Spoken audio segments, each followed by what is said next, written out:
everyone has to know. But sometimes looking at the standard of a honorable, disgraceful, especially to the constituency you represent.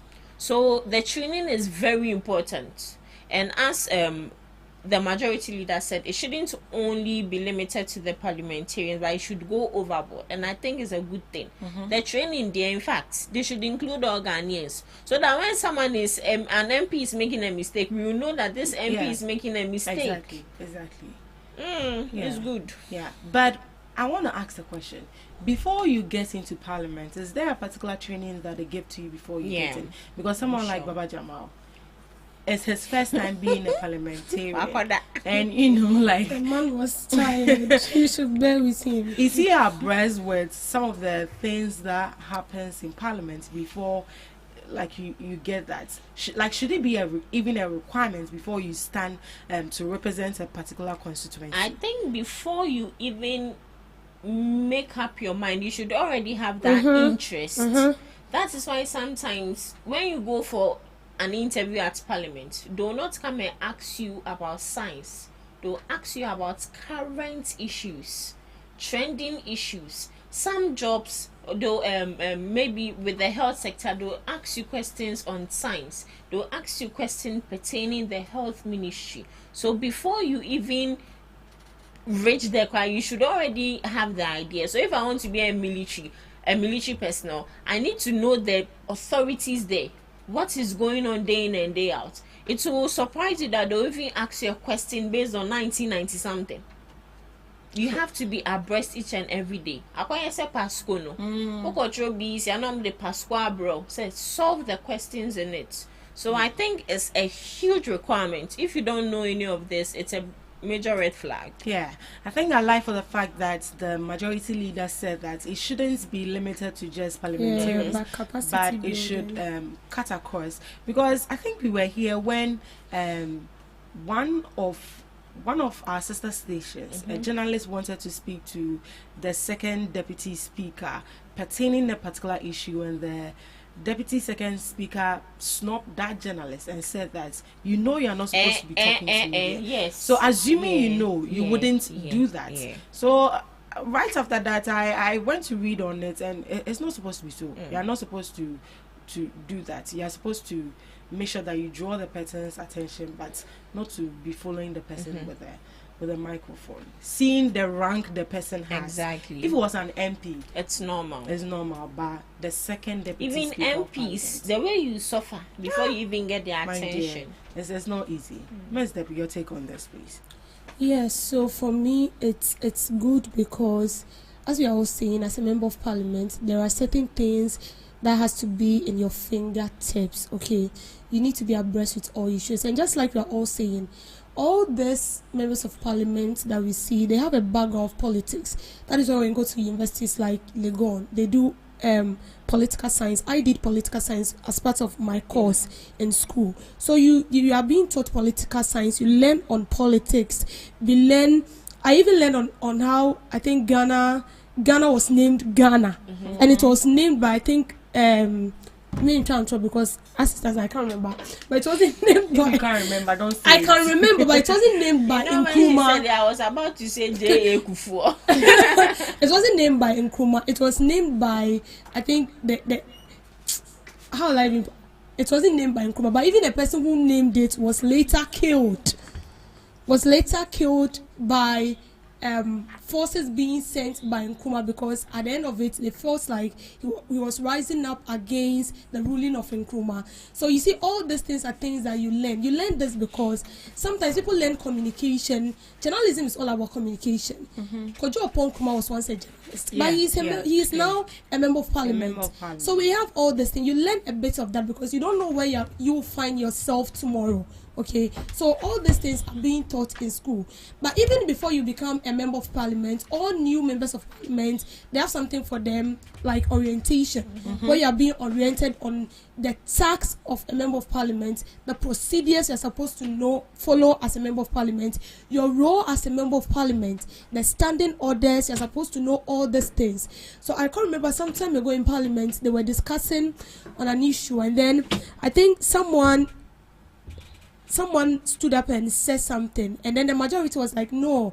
The majority leader was like, I'm not expecting this from you because you've been a long-serving member of parliament, and then you know the standing orders, you know the rules governing this and that and that. So even if someone should say this, they should be from what? The newbies, and not like a member of parliament, a serving member of parliament that have been in parliament for so long. So you see, even within parliament, and between themselves, they have it in mind that there are certain things you are not supposed to do, because they have it in mind that this basic thing should be known by all members of parliament. So long as you find yourself in the house, there should be something known to you. There shouldn't be something that you need to be told. So sometimes when you listen to the Speaker of Parliament, Alban Bagbin, if only he's the one ruling, you hear him saying that you people need to learn a lot. I don't know whether you've heard him saying that. Yeah, you say, yes, you need to learn a lot. You need to read. Like, he has been saying it consistently. Anytime he's ruling the house, he keeps mentioning and emphasizing on it that members of parliament needs to read. They need to learn, because as we are all saying, the world is evolving, technology is coming in, people are learning, and that is the same thing. Our members of parliament, they need to upgrade. Some time ago, they were talking about an issue, and it was the minority caucus, and then it was a woman that was reading it. When she started, I was like, is she a member of parliament? Because the confidence in which she was using to read, the way she was saying, I was like, what is she saying? Some people actually lack confidence. And it's not even like that. The words, the way she pronounces the words, I asked myself, like, she's a member of parliament. Was she doing well or bad? Was she doing well? Yes. Oh, that's what I want to know. It wasn't too good. It wasn't. She will not be confident. No, the reason why I say that she's using confidence to say bad things. No, I'm not. That's not what I'm saying. What I'm saying is that her confidence level was low, one, okay. And then we all know that your first time speaking in public, there's this kind of nervousness and all that. But even when you start reading the first paragraph, ever taught us so like you flow, because as long as you see the people as your mate, but this one, like, she keeps fumbling and all that, and her words, the way she was pronouncing the words, I was like, hey, so she's a member of parliament. And then sometimes when you hear some members of parliament speak, the way they even construct their sentence, as part of the training, I think like all parliamentarians should learn communication. Yeah, it's very, very necessary. And then sometimes when you listen to them, you ask yourself, it's a member of parliament na kasano. You get it. So I feel like there is more to do, there is more to learn. We are not here to tarnish the image of anybody, and we are not saying that they are not doing their best. But I'm just happy because as it stands now, both minority and majority are now collaborating, and then they've agreed that this is necessary. Someone like Asifwa, he needs it a lot. Why is he? He was the one who proposed. He was the one who proposed. Yes, I know. So I'm so happy that it's coming from him. He's back from his money. Yes, and that member of parliament, that woman that was saying something else about the economy. What's her name? The member of parliament for Togo. Was it about the COVID-19 levy? No, I heard then. They were talking about something. She was saying something different. I think Dromo is this woman. The LGBTQ woman. No. The one that said when Mama gets full majority, he will bring LGBTQ, and also said that after reading the COVID-19 levy to but I think Dromo is she the one? Yes, they've not scrapped the levy. Yes. And then she was saying something different. Yeah, I think she's patient something. So I feel like, you see, sometimes to prevent yourself from embarrassment, we journalists there, we like, to poke our nose into things that do not even concern us. But sometimes even these members of parliament, they're snobbers. Please, I'm not talking. Simple, I'm not talking. I can't force you, but don't force yourself to speak if you know nothing. Sometimes they'll be sincere with you, or say, I don't have any idea about it, and then they'll refuse to speak on the matter. Simple, you save yourself. So you should know when to speak as a member of parliament. If you don't have enough info on what is being asked, please just shut up. Politely, please just shut up. And they should talk about more relevant stuff. We are tired of the politics. You get it? We are tired of the politics. Barely will you hear them speaking about climate change or data literacy, like something about technology. Barely will you hear parliament say something like that. Every day. So this training there, they really need it. And it should be a requirement for every parliamentarian to learn communication. Like especially the use of filler words. Oh, yeah. I sound bad vibes. Right, let's proceed. Reviving military discipline key to tackling emerging threats. CDS. The Chief of Defense Staff, William Echapon, says restoring strong discipline within the Ghana Armed Forces is crucial to dealing with modern security threats. Speaking at the General Headquarters Retreat 2026 in Accra, he stressed that discipline, respect for authority, and following the chain of command remain the backbone of a professional military. He explained that today's security challenges are more complex than before. These include hybrid warfare, violent extremism, cyber threats, disinformation, transnational organized crime. According to him, these threats require a military that is not only well trained but also highly disciplined and adaptable. The 4-day retreat taking place at Bema Camp is focused on rebuilding unity, discipline, and operational strength within the armed forces. Lieutenant General Ejapon also called for stronger cooperation between the Army, Navy, and Air Force, better collaboration with other state institutions, greater use of technology, and modern strategies. He added that the military also plays an important role in national development through engineering, logistics, and civil support. Overall, the message is clear. A disciplined, united, and modern military is key to protecting Ghana in an increasingly complex security environment. Right, looking at all these things that have been mentioned, explaining the challenges, the cyber threats, the disinformation, the transnational organized crime, do you see these as a gap in our military agency, in the Ghana Armed Forces? Miss Regina?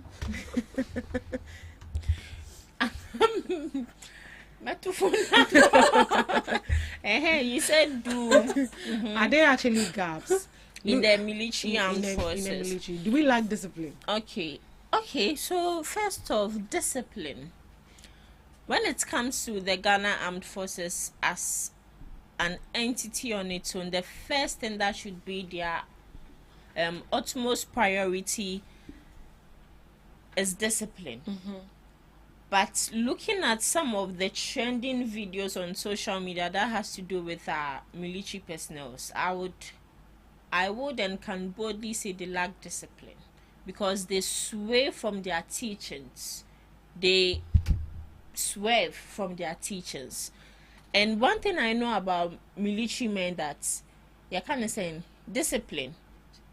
They say something, obey before complain. That is one thing they really abide with. Ubehu videos and military personnel or uniform indulged in, you kind of saying, criminal activities, and to a point where some people can even get, maybe they're not in the military force, but they can get a uniform of a military personnel and wear it and use it to indulge in, excuse me to say, nonsense things that doesn't make sense.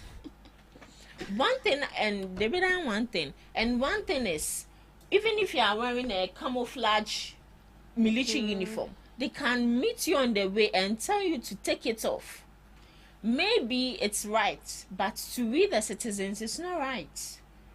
I don't know if you saw that video. I think that was last year, a young lady, and I also camo down, and I'm catching say on raw. And I was like, hey, imagine it's someone like me. I'll cry. By now I'm naked. I'll just I don't wear anything under that trousers. Hey. I'm naked. So when we are talking of discipline, not only on that side, in the aspect of the new, as they say, the new things that are revolving. Oh, you made mention of few. Yeah. So I mentioned cyber threats, disinformation, and transnational organized crime, hybrid warfare, and also violent extremism. Okay.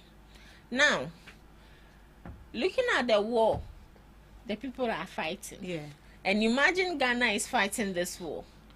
Honestly, by now most of us are dead. Oh yes. Because I can boldly say most of the equipment these people are using, we don't have it. And I remember one person saying, "Say bomb na ye wono kano expiring date channel because it's there. We are not using it to do anything. Not shame by." So these people are just there. And also looking at the cyber security issue or cyber threat.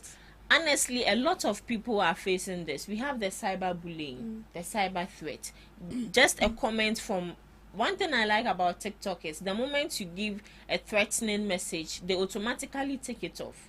But on other social handles, we don't see that. People go ahead and specifically say, I will do this to you, I'll do that to you. There's a page on Facebook called the Anonymous page. And with this Anonymous page, according to them, they see spirituality. They see, your friend is saying, afterward, the ABC. And there was this Nigerian video that came on board. This Anonymous page posted a video. Let's say the story is about you. They post your picture and any other linking images in regards to you. Then they pinpoint whatever will happen to you. Let's say it would happen to you tomorrow. They pinpoint it and warn you that don't go there. So according to this page, this lady did not heed to the call of these people, and whatever they described said will happen to this lady actually happened to her. And I was like, so what are the Nigerians doing about this? Are they trying to say they don't have anyone checking their social medias? Or let's take Minister of Information, for example, who is very particular and keen about things of social media, who would immediately take it on. And this is a threat. But when it comes to Ghana here, we are very particular about such things. And it will be hard for even some people to even come on social media and threaten other people. We've seen instances of one young man who claimed he was a major and came out to say he would kill the Ghana police. He made mention that he would kill some top officials. And the next moment he was taken on, he was arrested.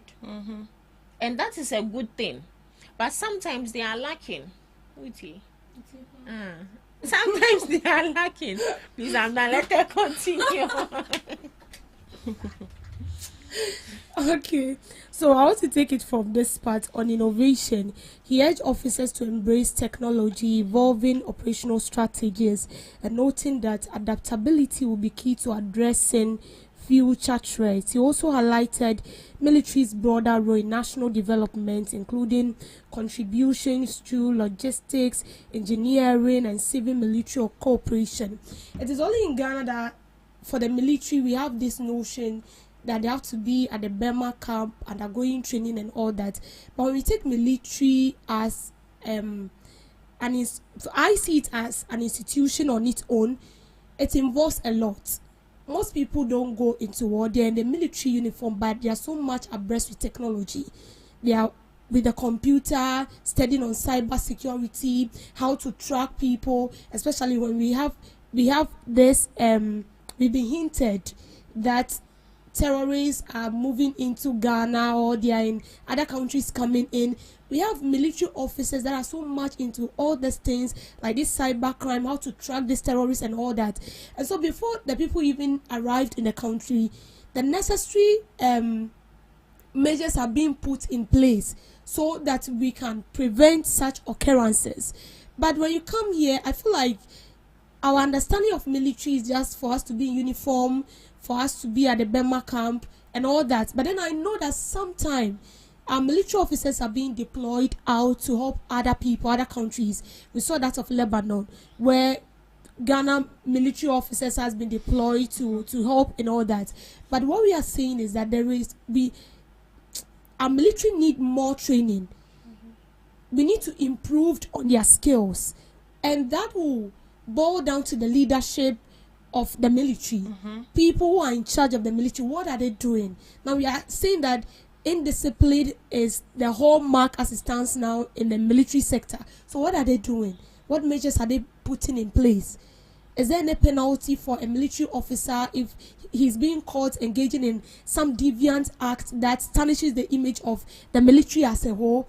We saw instances where a military officer slapped the lady in the pharmacy at Burma camp. And then he was granted a bail.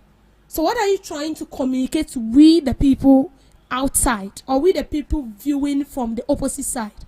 That is a bad notion. So what we are saying is that there should be a penalty, there should be measures. I've never been to the military, but then I know that when you hear military, it has to do with strict discipline. You obey before you complain. The way they are being trained, it's so harsh that when they approach you, they try to approach you with that kind of harshness, because these people are trained to approach harsher situations like conflict. That is what they are trained for. But in a way, when they are being trained and then they are not trained so well, right now we know we have military, but we are scared. We are not even safe in our country, although we have military here. Why? Because we feel like they are not well trained enough. I'm not saying that though, but I'm just trying to point out something, that they are not well trained enough.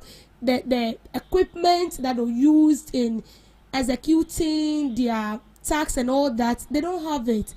The vice president said that they are going to retool the military, the security. I don't know how far it has gotten to. I don't know where that they fulfill their promise. So you see all this indiscipline we are talking about, it has to do with a whole lot. We cannot blame the military alone and then leave the leadership out of it, because the leadership, you are in control of these forces. So if you don't do the right thing, or if you don't lay down the right procedures, you make the way so difficult for these military officers. Imagine you are being employed into a company, there is no rule, there is nothing, you do whatever you want. That is how every employee will live. But then when you are being employed into a company, and then you know that these are the rules and the laws governing this company, you abide by it. Right. Let's look at our last topic briefly, then we move on to the next segment. Works Minister unveils flood mitigation plan ahead of rainy season. The Minister for Works, Housing and Water Resources, Kenneth Gilbert Ejay, says Ghana is stepping up effort to prevent flooding as the rainy season approaches. He explained that a comprehensive flood control plan is already underway. Key among the measures is drenching in flood-prone areas to improve drainage and reduce the risk of flooding. Beyond flooding, the minister also outlined plans in other sectors. New housing projects are planned for the Volta region. Affordable housing units will be expanded in the Asante region, and Stores Sagleme housing project is set to resume after securing a private investor. On water supply, he admitted that there are challenges, especially with high turbidity affecting water quality. He says government is working on solutions, including feasibility studies for the Tamale water project. However, members of the committee are pushing for better coordination and follow-through to ensure these projects are delivered on time, especially with the rains fast approaching. Overall, government says it is taking a proactive approach, but there are still concerns about execution and timelines. Yeah, the rain is coming. Very, very soon the rain is coming. And we have a minister in charge of that. But we still see the same problem. We're just hoping that, every day. We're just hoping that this one day, we want to see a difference so that we know that the minister is working. Miss Debbie, what sort of improvement would you see this coming month? We getting into the rainy season. We don't want to see flood again. So the improvement there to depend on the amount of work being put in by the Minister of Works and Housing. Because if he doesn't put in enough work, we are not going to see any improvement. We will still see the same thing that we are seeing. Now, he has said that there have been an investment of 2 million. So it means that 200 million. So it means that this 200 million will be used in mitigating this flood issue. Yeah. Is it going to be a permanent solution, or a permanent something that is going to last for so long, or is just something temporal that anytime we are due for rainy season, we'll have to be calling for investors, or we have to be calling for aid to get money. So what we will put across to them is that people who are built on waterways, right? Yeah, waterways. They should be, those buildings should be collapsed too. Me, I know it's painful, okay, but it needs to be collapsed, because we cannot be investing money in mitigating flood, and every time it's due, we are closer to rainy season, like it becomes a headache for everybody. Yesterday, immediately it started raining, I was like, oh God, I know by now people will not sleep. Yeah, I know this is. But were you home by then? I was still here. Oh, I see. I didn't leave early though. Okay. So I had it in mind. I was like, I tried fixing my shoes into the shoes of people who live in this flood prone areas, and then it came dawning on me. I was like, I know by this time most people are not sleeping. They are become watchmen and all that, garden, watching their house or their homes do not get flooded. So simple and short, those houses should be collapsed. And I think it's about time some landlords and landladies need to be arrested, because they end up renting a house for you without your knowledge that this house that is being rented for you, it's a room that anytime it rains you'll be flying on top of the roof. So you see, so I feel like some landlords or landladies needs to be arrested. When we start doing things like this, it will put people on the right path. It will serve as example to others, and they wouldn't do same. So I feel like, well, where are you kind? The equation will still be the same. Fine eggs, Miss Regina. Yeah.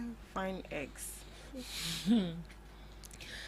At this day and age, I don't think we should still be talking about flood issues, especially looking at where Ghana is moving towards to. I'm not saying we can do it all, but flood should be the least of our problems now. And even looking at the Western world, these people still build on waterways. They still build on I can't say a water area.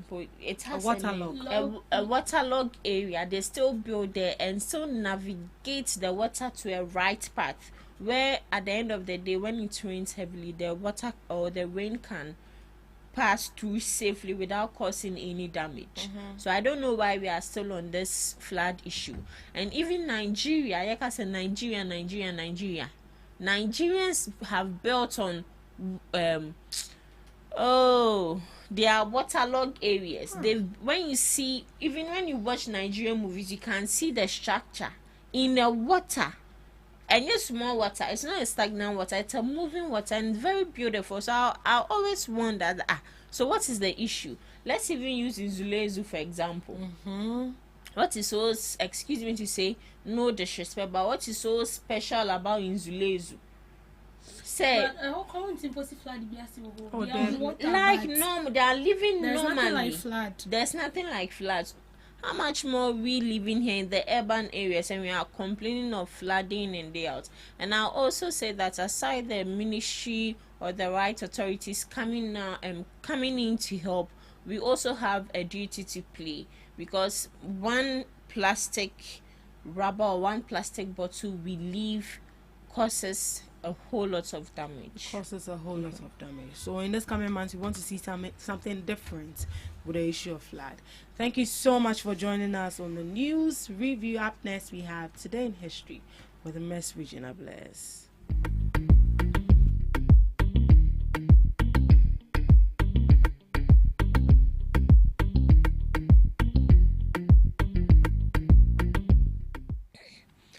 Bringing you Today in History on this day, 1882, Robert Koch introduces germ theory.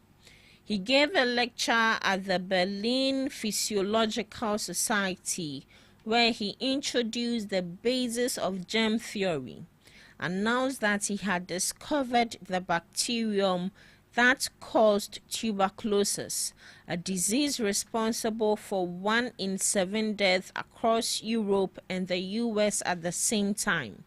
This meant Robert had appended the two prevailing theories of the time. spontaneous generation, and mesomatic theory. During the meeting, Koch showed dyed tissue samples of the bacteria he had grown, and he published his findings a few weeks later. His work plays an important role to this day in identifying the microorganisms linked with diseases.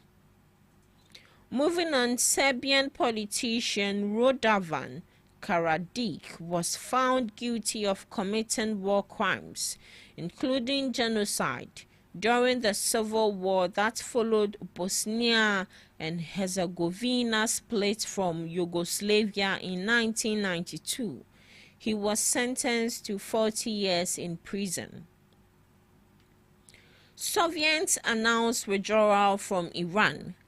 The Soviet Union announced it would withdraw its troops from Iran within 6 weeks, resolving a major early Cold War crisis. Following pressure from the UN and the US, Soviet troops left northern Iran by May 1946, leaving behind a Soviet-backed separatist regime in Azerbaijan that soon collapsed.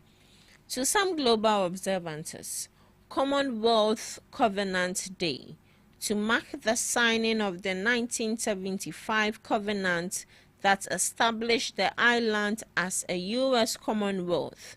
It commemorates the agreement that granted U.S. citizenship to residents and solidified the political union and self-governance. World Tuberculosis Day, to raise awareness about the devastating health and economic impact of TB, one of the world's deadliest infectious diseases. It commemorates Dr. Robert Koch's announcement in 1882 of his recovery of the TB bacterium, which allowed for diagnostics and cures.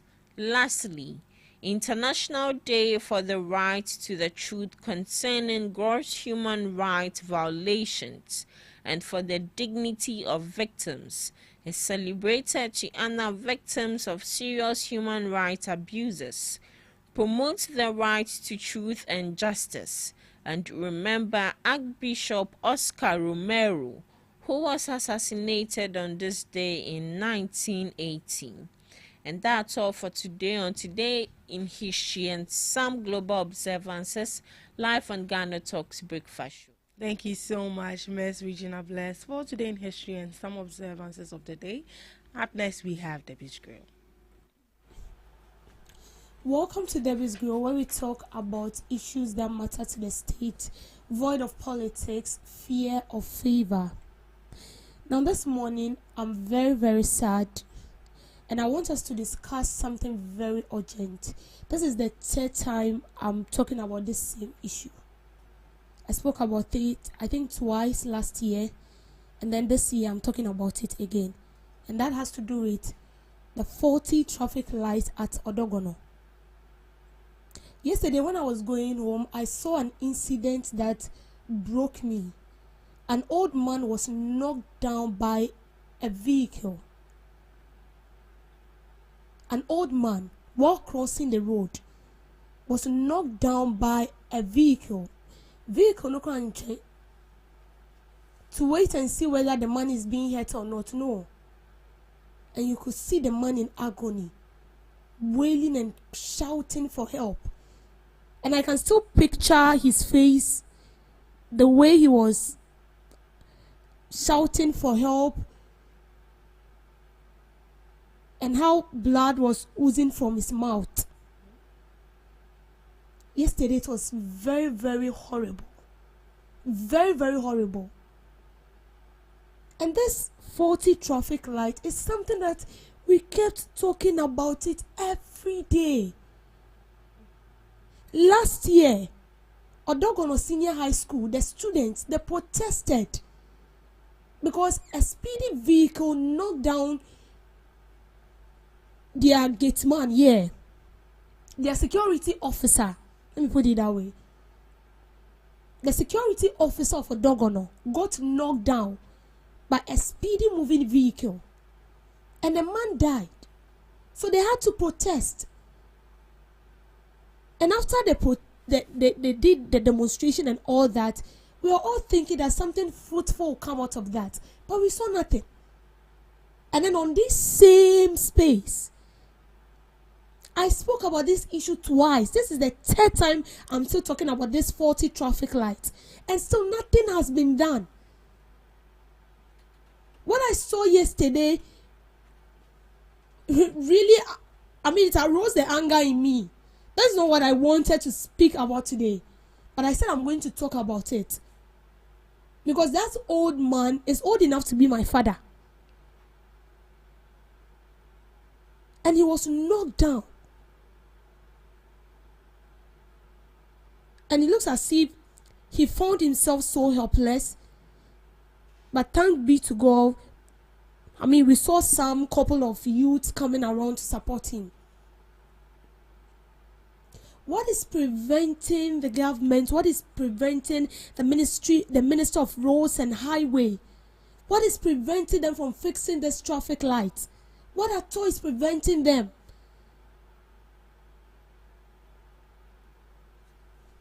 That street, why is it not part of Accra? Or it's not included in the budget? Because I remember some time ago, they were fixing traffic lights, so are they cannot say or what at all is stopping them? This issue we are talking about is not a joke. It's not a joke. Students struggle to cross the road every day. Why? Because the traffic light is not working. For how long are we going to keep silent for people to die? For how long? Just say before we take action. And that is sad. It doesn't communicate well of us. Because I've realized that as an attitude that we have. We will wait till something bad happens. That is when we take action. If it has to do with a death trap breach, we will not take action. That breach kills like 20, 30 people. That is when we will take action to construct that bridge. When it's about road, we won't take action. We will wait till that road kills people, uncountable souls, before we construct the road. Why is it so? Why? And I remember we went there. And still, yen fixie. Obi anka wasem. Because I remember when this issue became a topical issue, everyone was talking about it. Even all the media houses were talking about it. But now obi atiada. Well, I will talk about it because that is where I pass every day to work. We are not going to keep silence. We will speak and speak till the right thing is done. And that is why we are calling on all relevant authorities that are in charge of fixing the traffic light to do the needful. Do the needful. If the traffic light is not needed, I'm not sure it will be erected on our roads. But it's because it has a specific function to play. And that is why we have traffic light being erected on our roads. So if a traffic light has a fault, it needs to be fixed. We don't need to wait for a lot of people to lose their life before we take an action. No, it's not done anywhere. It is not. It is not. If you like, you can go there just to see things for yourself. You see how students 5 years holding or 5 years or no sakitani 2, 3 years and no chakwan. And sometimes if the driver is not a driver that is compassionate enough to stop the vehicle and even signal other drivers to stop for this student to pass, say you change me takolabe dwaria 55 no do school 7 because a kwano onya baby kwan twem.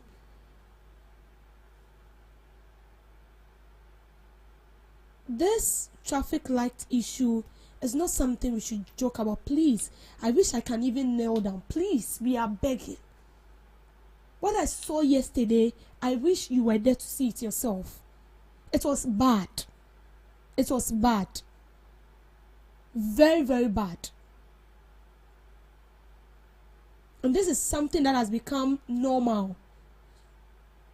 Second, the bobiada, fanisa. No. The orthogonal traffic light needs to be fixed. Students cross the roads every day. Workers cross the roads. Disabled, they cross the roads every day. If the traffic light is not working, how do you expect them to cross the road?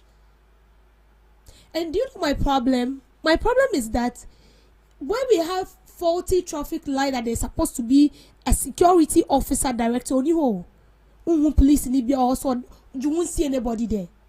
At least there should be an officer that is designated for that area. Because if I'm driver bumi kase obe down. I'm not in military uniform. Of course. He or she knows that journalists in Chinipa. But when you see someone in a military uniform, in a police uniform, they know that they will have to comply. Even if you are putting measures in place, at least take a step for us to know that you are doing something. There should be an officer. Can there be a 20 minutes be on man? They are stopping vehicles, the students will pass. Then you continue. But no, every day people are risking their life. Every day people are risking their life. But we are paying taxes.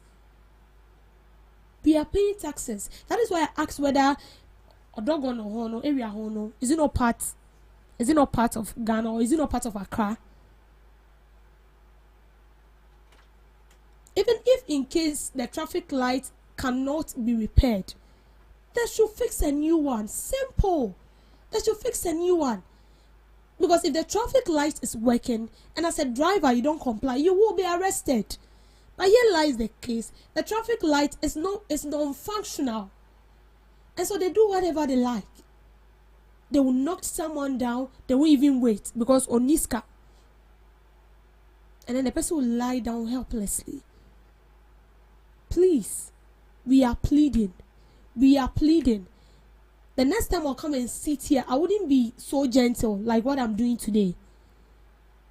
I will not. This is the third time. This is the third time. Should we keep silence and watch people die just because of 140 traffic lights, which can be repaired within a second or within a week? Please, we are begging you. The Minister of Roads and Highways, we are begging you. We know that all departments was here. So please, let's do the right thing. Let's save lives. At least for once, let's do this one. We are pleading. Thank you for making time with me on Debbie's Grill. Let's save lives. Thank you so much, Miss Debbie, for that, girl. And thank you, too, for joining us on the first segment of the Ghana Talks Breakfast Show. We'll be going for the news shortly. And right after the news, we'll be back with the second segment. Please stick and stay with us.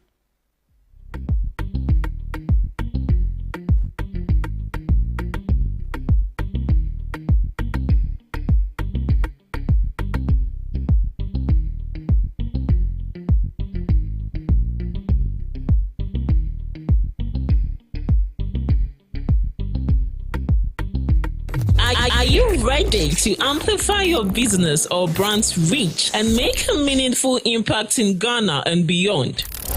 Partner with GhanaTalks Radio today to connect with a diverse audience across Ghana and beyond. Elevate your brand through on-air promotions and social media. Boost your brand during prime time. With GhanaTalks Radio, you can extend your reach across digital platforms. GhanaTalks Radio is not just a station, it is a community hub where your brand becomes part of the conversation. Join us in fostering connections, celebrating culture, and making a lasting impression. For customized sponsorship packages and enquiries, email contact@GhanaTalksRadio.com or call +233 202 544614. GhanaTalks Radio, giving the youth a voice.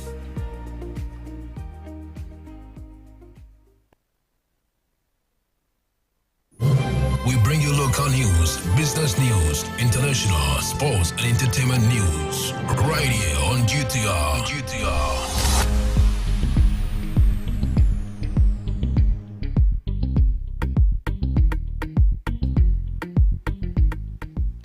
A very good morning. Welcome to the morning news update on GhanaTalks Radio. Coming up, early childhood teachers in Ghana demand recognition with 50% allowance. Okankwe Central calls for tax audit review to support Ghanaian businesses. Minority pushes for revamp of parliamentary capacity building programs. Also coming up, First Deputy Speaker of Parliament urges parliamentarian trainees to strengthen institutions. Northern Regional Hospital hit by strike over 5 months unpaid salaries. These and many more coming up your way shortly.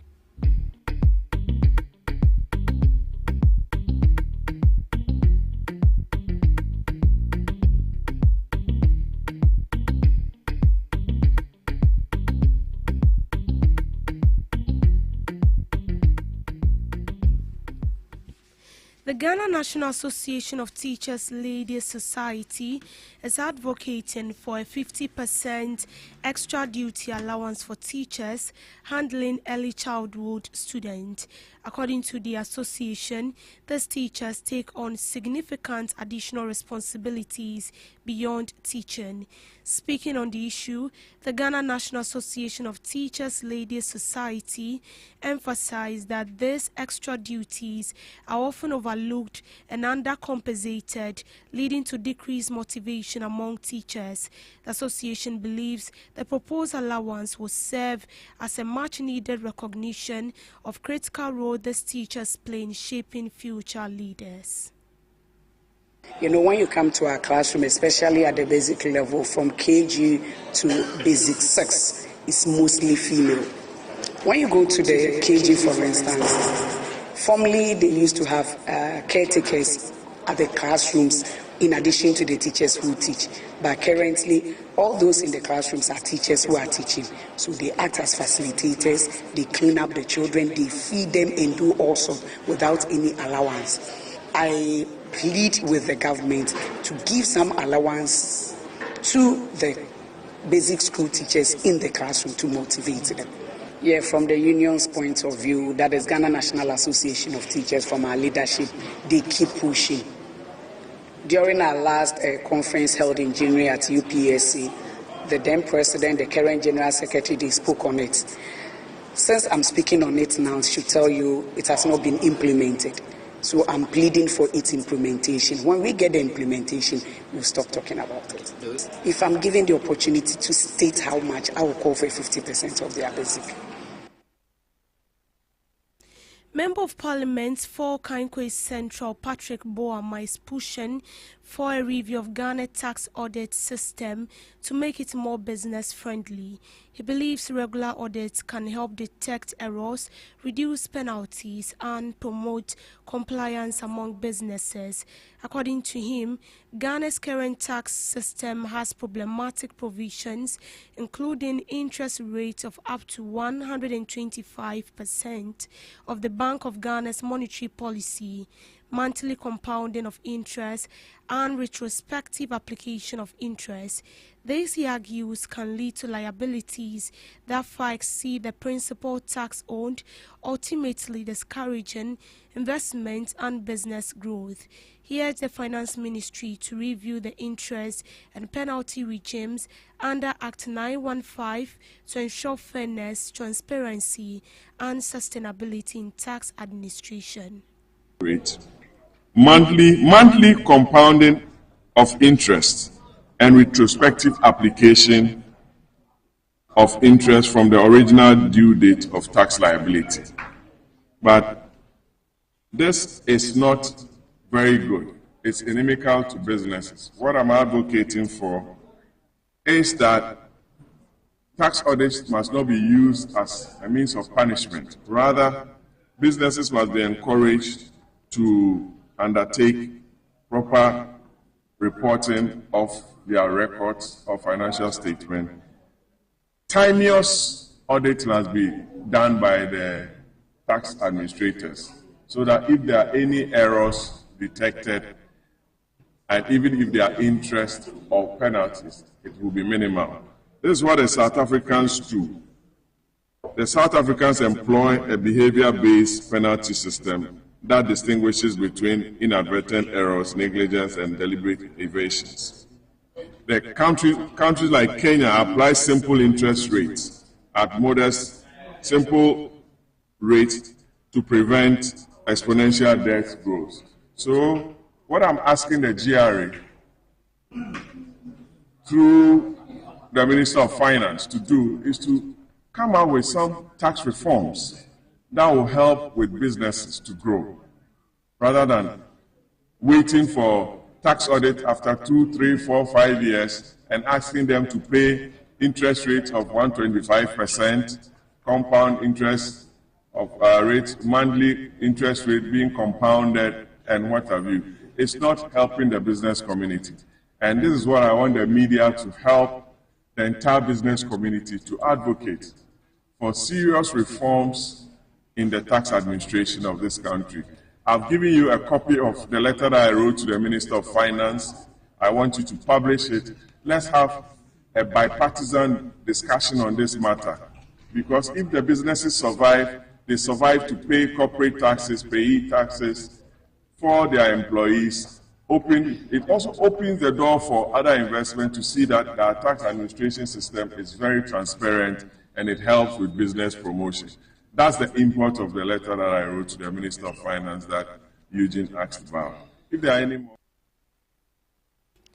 The minority in Parliament is advocating for reforms to outdated capacity building programs for members of Parliament and parliamentary staff, citing the need to match increasing demands of legislative work. Vincent Eko Assefuwa, Member of Parliament for Otafo, emphasized the need of sustained investment in professional development for lawmakers at the inaugural meeting of the Network of Parliamentary Training Institute. The call for reform comes amid concern about the effectiveness of current programs, with the minority arguing they are tailored to address specific needs. Parliaments are under intense and unrelenting pressure. The IPU Strategy 2022 to 2026 and Global Parliamentary Report 2022 indicate that while legislative workloads have expanded significantly, structured capacity building for parliamentarians and parliamentary staff remains uneven, under-resourced, and in some cases outdated. The work of legislators has become far more complex. We are tasked to legislate on matters that are evolving faster than our systems can comfortably respond. The pace of change in the 21st century, fueled by technology, globalization, complex governance challenges, and rising citizen expectations, makes one thing abundantly clear: Parliament must not only evolve, but must also continuously learn, adapt, and innovate. For this network to succeed, 3 conditions must be met. First, there must be a sustained investment. Second, there must be relevance. The world is changing and our training must change with it by incorporating digital governance, data literacy, climate policy, and inclusive representation as. Adding to the call of reform, First Deputy Speaker of Parliament Bernard Ahiafo has called on participants in the program of Parliamentary Training Institute to commit to concrete actions that will strengthen parliamentary institutions. Speaking on behalf of the Speaker of Parliament, he emphasized on the need of translating training into tangible outcomes that benefit their respective parliament. The call was made at an event organized by the network of Parliamentary Training Institute, which aimed to enhance the capacity of parliamentary staff and lawmakers. His remarks highlight the need for effective implementation of skills and knowledge gained from the training programs. As we deliberate over the next 2 days, I urge all participants to engage openly, think strategically, and contribute meaningfully to the conversation. Let us use this occasion not only to share experiences, but to build relationships. Not only to discuss challenges, but to co-create solutions. And not only to exchange ideas, but to commit to practical actions that will strengthen our institutions. The quality of parliamentary democracy in our countries depends in no small measure on the capacity of our legislatures to perform effectively and efficiently. Casual staff at the Northern Regional Hospital in Tamale have begun an indefinite strike demanding payment of 5 months outstanding allowances. The strike has thrown the hospital's services into disarray. In an interview with the secretary, Adam Suleiman has stated that the strike will continue until arrears are paid. My name is Afabara, and I'm a casual worker at Northern Regional Hospital. We are here for almost about 15 years as a casual workers. We have a problem with our salary, and we work for almost about 5 months today, no salary. And due to that, that's why we went for strike. And we even went to our management during the Ramadan fasting. We went to them and explained our problem to them that this Ramadan is not a lot of money. So we need them to pay us our money so that we're able to do the fasting. When we went to our medical school, he promised us that he'll pay before the Ramadan. So we waited until we have started the Ramadan without receiving our salary. We thought maybe when we are going to celebrate our Eid al-Fitr, maybe they will pay us for us to use it for our Eid al-Fitr. So it's left for about over one week to the Eid al-Fitr. So we went to him when we were asking about our salary. He also gave us another chance, that we give him another chance for almost 1 week to see whether he can gather money to pay us or not. Then that is why we also told him that if that is the case, if he didn't get money to pay us, we are not going to work until we get our money. And we also have information that they have paid the pharmacy people, pharmacy casual workers. So for the five months that we are saying, the pharmacy has no any arrears with the hospital. Before this medical soup came to the hospital, he said that he realized that always when we had a problem with our salary, we don't have arrears. Also due to that, he decided to break it down. So he grouped us to categories. So we pay it in badges. We accepted it that he should do it. So the first batch, he paid a second batch, third batch, he paid us. The next payment, he paid only 1 month to the ordinance. and the following he pay 1 month to the orderlies and 1 month to the pharmacy. The next payment he paid pharmacy without paying the orderly, without paying the other casual workers.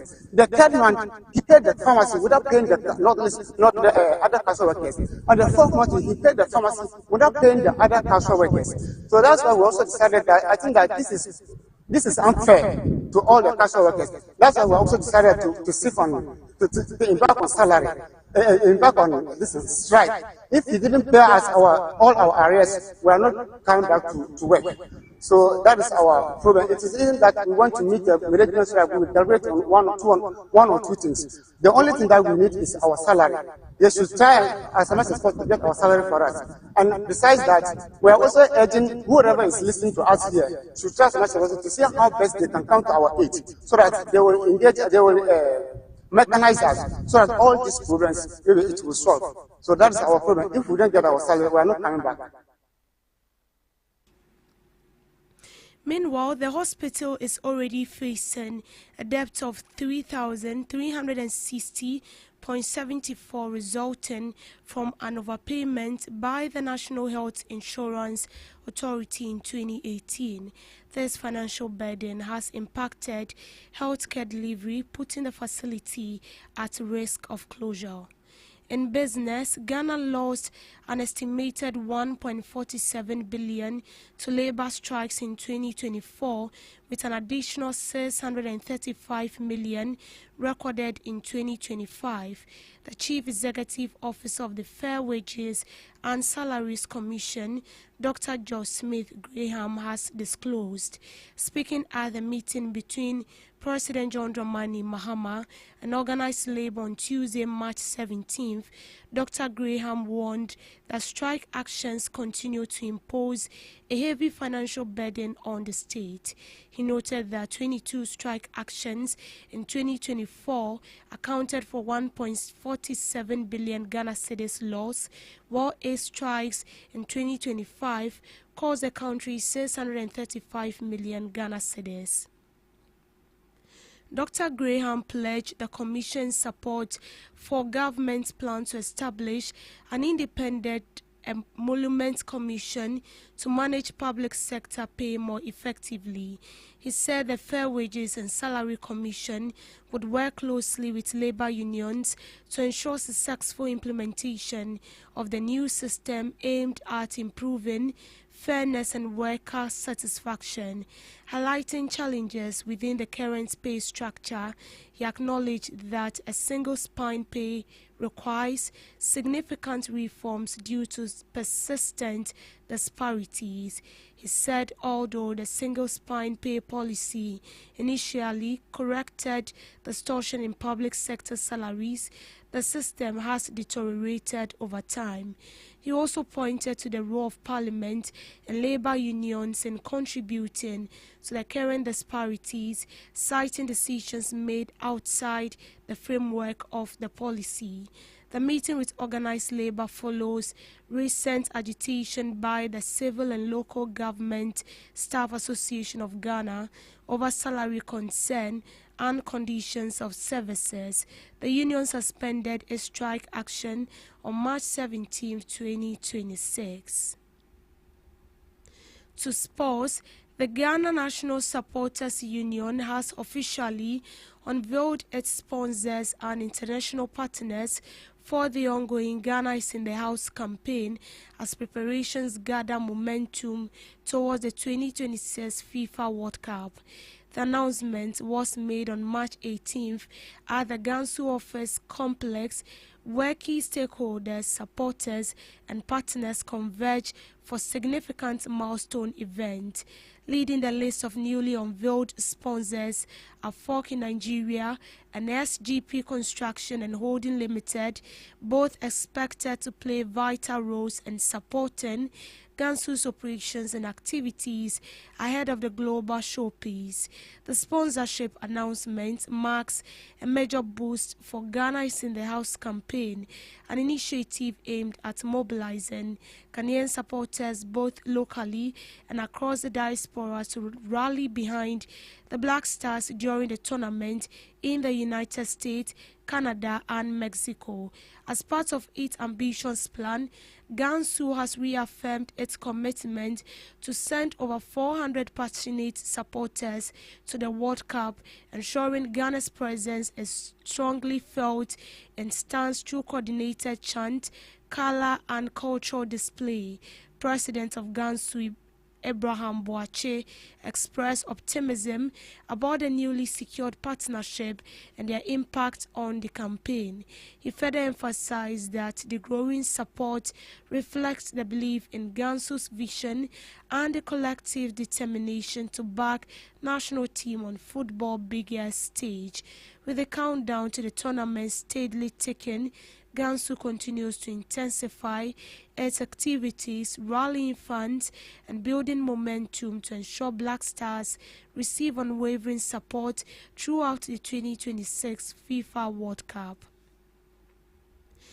Hasaka's ladies continued their impressive run towards the end of the season as they punched their ticket to the Women's FA Cup final. The Hasman ladies claimed a 3-0 win over Jonaina ladies at the Cape Coast Stadium on Saturday, March 21st in the semi-final of the cup competition.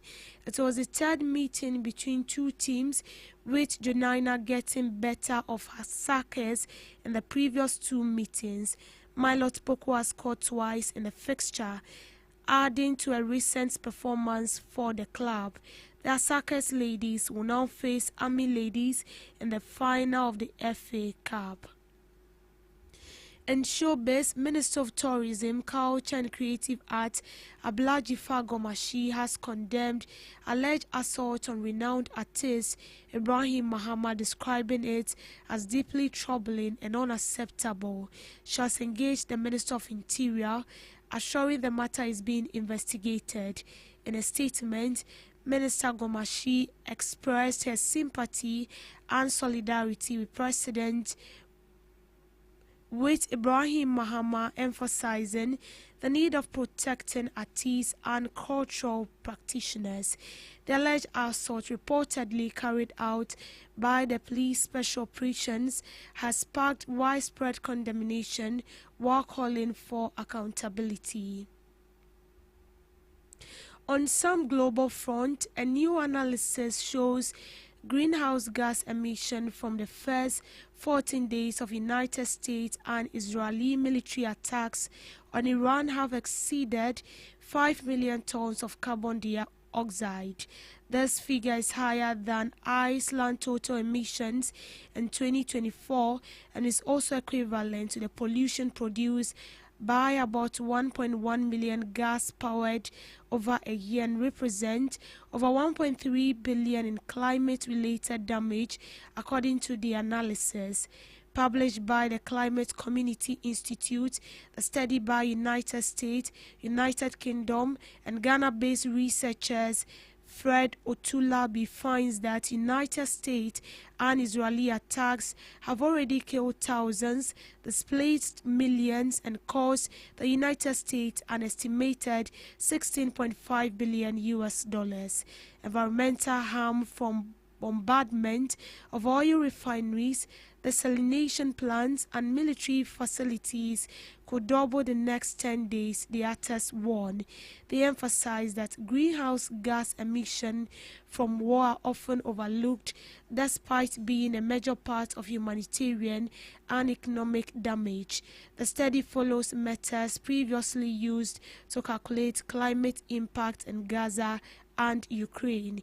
The report highlights several factors that would drive emission higher, including the production and transport of new weapons as arsenals are depleted, uncontrolled burning of fossil fuels during attack on oil infrastructure, and potential involvement of additional countries. The analysis also cautioned that the largest climate impact will come after the conflict. Expanding fossil fuel production in the name of energy security could lock in emissions for decades. The study finds that reconstructing Gaza and Lebanon could generate at least 24 times the emission of the conflict. In Ukraine, reconstruction produced 56 million tons of carbon dioxide, costing over $43 billion US. And that's it on the morning news update. Do want to log on to all streaming platforms at Ghana Talks Radio for more news stories. I am Deborah Adolso. Thank you so much for sticking tuned to your radio. Good morning.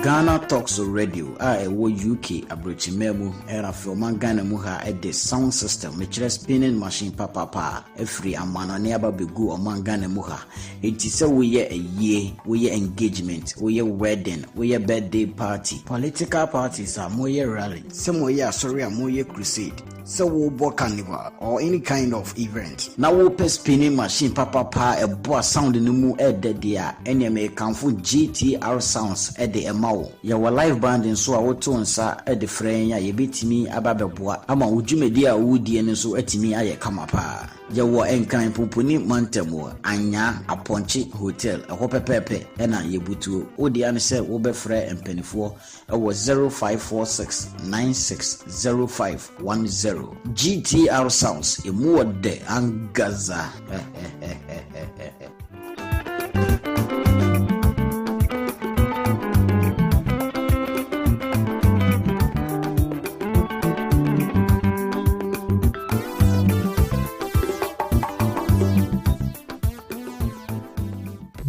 Are you ready to amplify your business or brand's reach and make a meaningful impact in Ghana and beyond? Partner with Ghana Talks Radio today to connect with a diverse audience across Ghana and beyond.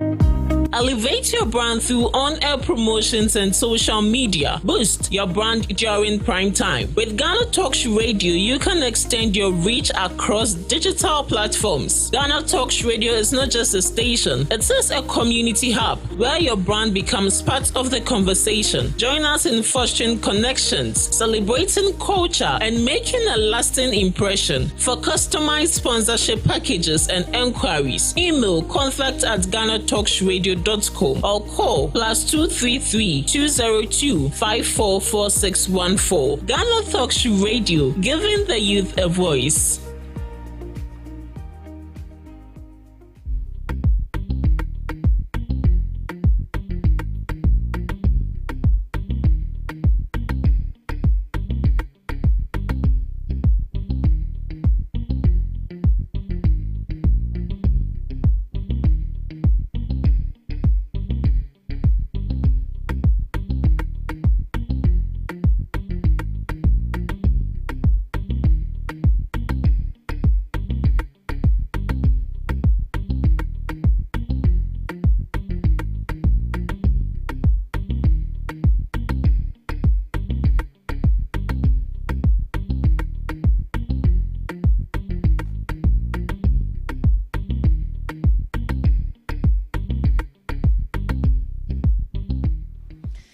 Good morning to you once again, and you are welcome to the Ghana Talks Breakfast Show right here on Ghana Talks Radio.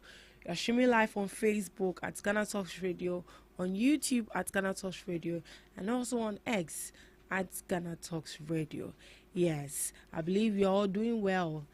We are going to dive into, not the second segment, but I'll be looking at a few interesting news headlines before we dive into the second segment of the show. And as you know it, I don't do it alone. I do it with my knowledgeable ladies who are going to dive into the issues and share their informed perspectives on issues that matter to you every morning right here on the show. Sitting right here in the studios with me is Miss Debbie Adoso and Miss Regina Bless. Good morning to you once again, ladies. Good morning. Why are you laughing? Oh. Why are you laughing? What happened? Any more alert? Hey, it's like this morning I'm hungry. I want to eat wache. Get some wache with gari, salad, macaroni, the soft one. You get fried fish, you get fried plantain, with egg. This one you don't eat it with your hand, with a spoon. No, you eat it with your hands. You get it, and then right after eating this, you get some maybe apple or orange, and then you call it a day. You just have some me time and relax. That is what I want for breakfast. Yeah, so I've given you appetizer for food. I've given you appetite for food. I've given you a concept on what you should eat. And you can equally tell us what you're having for breakfast. You're on the breakfast show, so why not? Miss Regina? I've told you what I want for breakfast. Enjoy. Enjoy is saying. You've said what you want for Enjoy, breakfast. you said there is this Nigerian guy that is a content creator, and then you have to flip the bottle when you win, and then they give enjoy. Yeah, true. Really? Yeah. And whatever Really? you get, you have to take a bite before you go. So if it is pepper too, You take it. You take a bite. we And then you pepper. tell you enjoy. Enjoy, Ceci. And he should come. Let me flip the bottle. Maybe I'll land on some wache, some salt. Yeah, I want to wet indomie. Oh my God, what With I was No, you don't want Not water. Yesterday I ate water. When it was raining, the weather was so cold. Oh, yesterday's God. rain. Oh, the room was Packet. cold. The room was cold. Remind I saw the sign, but the Wi-Fi kept me here. But you were telling me so much. I said, The Wi-Fi kept you. yes. So because of Wi-Fi, you Manager. I left her like, I think it says 7 or So I say half day now. Me- Obiangodi half day now. I slept and woke up, I slept again. Me, I don't joke. You immediately tell me, go home. I'll not waste time. I'm already on my way to my house. Your house is just here when you fly. You even get there. I'll get there. So, yeah. Home is home. Home is I home. know, right? Home is home. Right. We'll be looking at a few news headlines before we dive into the second segment of the show. Right. Let's go into it. Ghanaian citizen drags Attorney General to Supreme Court over Kotoka Airport renaming. Ghanaian citizen drags Attorney General to Supreme Court over Kotoka Airport renaming. I believe you're also wondering, what is this all about? Let's get into the details. A Ghanaian citizen has asked the Supreme Court to strike down the government's move to rename the Kotoka International Airport, insisting the decision is unconstitutional and of no legal effect. According to a writ filed at the Apex Court, Augustine Kwabena Breku Powers filed a suit on March 13, 2026, evoking the Supreme Court's original jurisdiction. He argues that the executive cannot rename the airport without first amending or repealing the law that established its current name. Any executive order purportedly issued to effect the renaming of Kotoka International Airport to Accra International Airport is now void and of no legal effect, he stated in a filing. At the center of the case is the General Kotoka Trust Decree of 1969, NLCD 339, which legally enshrines the airport's name. Breco Powers, I don't know if I got the name right. Breco Powers wants the court to declare that the decree remains valid and binding until Parliament properly changes it through legislation. His lawyer, Michael Akosa of Edu Jemfi and Associates, submitted a writ in Kumasi. He further contends that the decision to rename the airport announced by the government as part of a broader transport sector rebranding breaches Article 11 Clause 1D and Article 11 Clause 4 of the 1902 Constitution. Those provisions recognize existing laws and outline the legal proceedings needed to amend them. The suit also cites paragraph 81A of NLCD 339, which guides how any alteration to the airport's designation should occur. The plaintiff is not only seeking declaration but also asking for both interim and perpetual injunctions to restrain the Ministry of Transport, its agents, or any authorized persons from implementing the new name. He argues that until NLCD 339 is lawfully amended, repealed, or nullified, no executive directive can outride it. Kotoka International Airport was named after Lieutenant General Emmanuel Kwesi Kotoka, one of the key figures in the 1966 coup that ousted Dr. Kwame Nkrumah.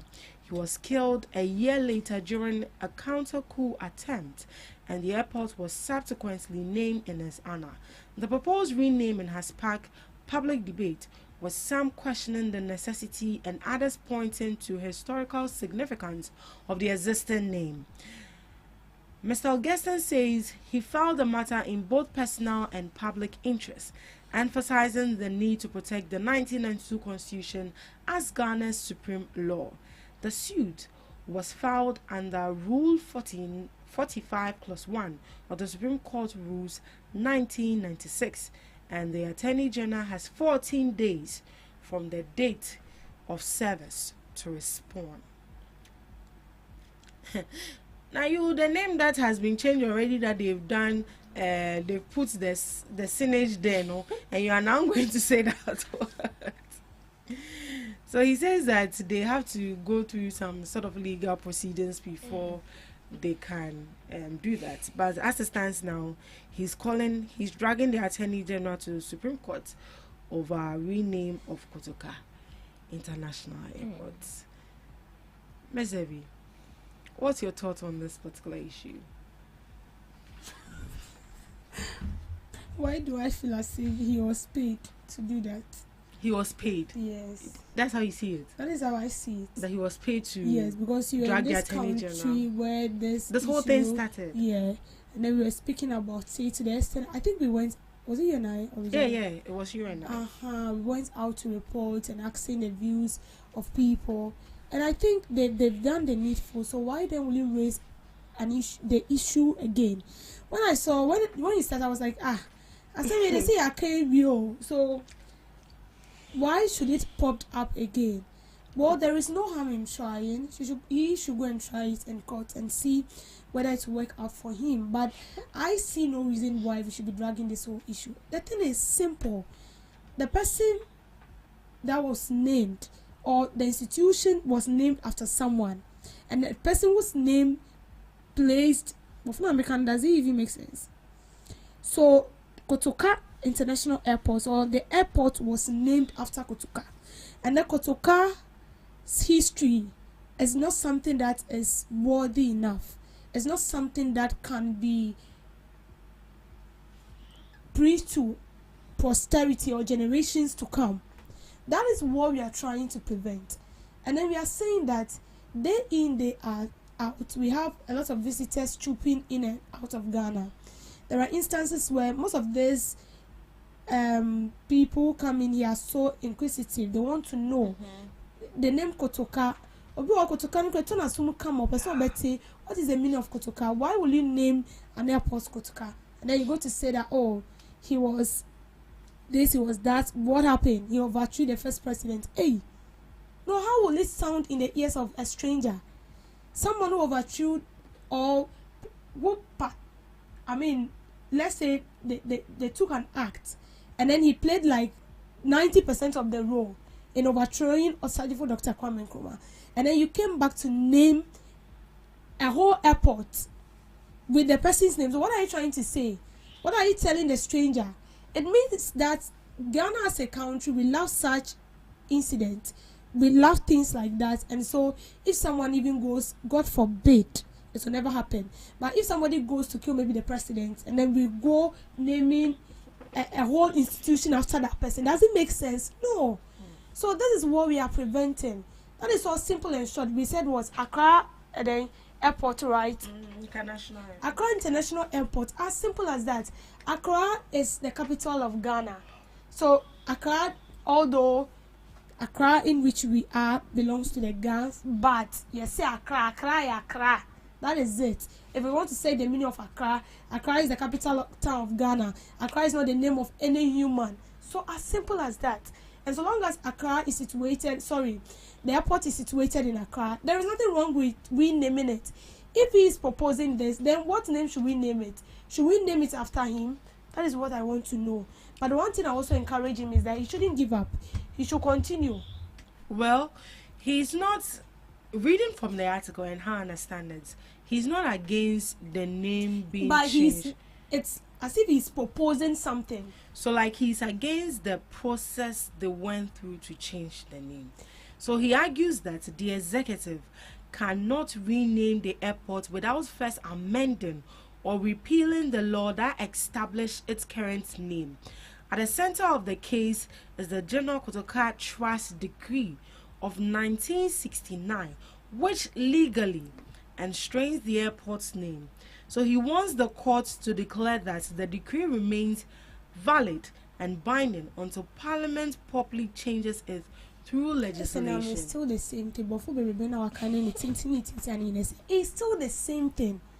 So are you trying to tell me that the name that has been changed have not passed through the right process? No. Okay. Even before they change it, which minister was that?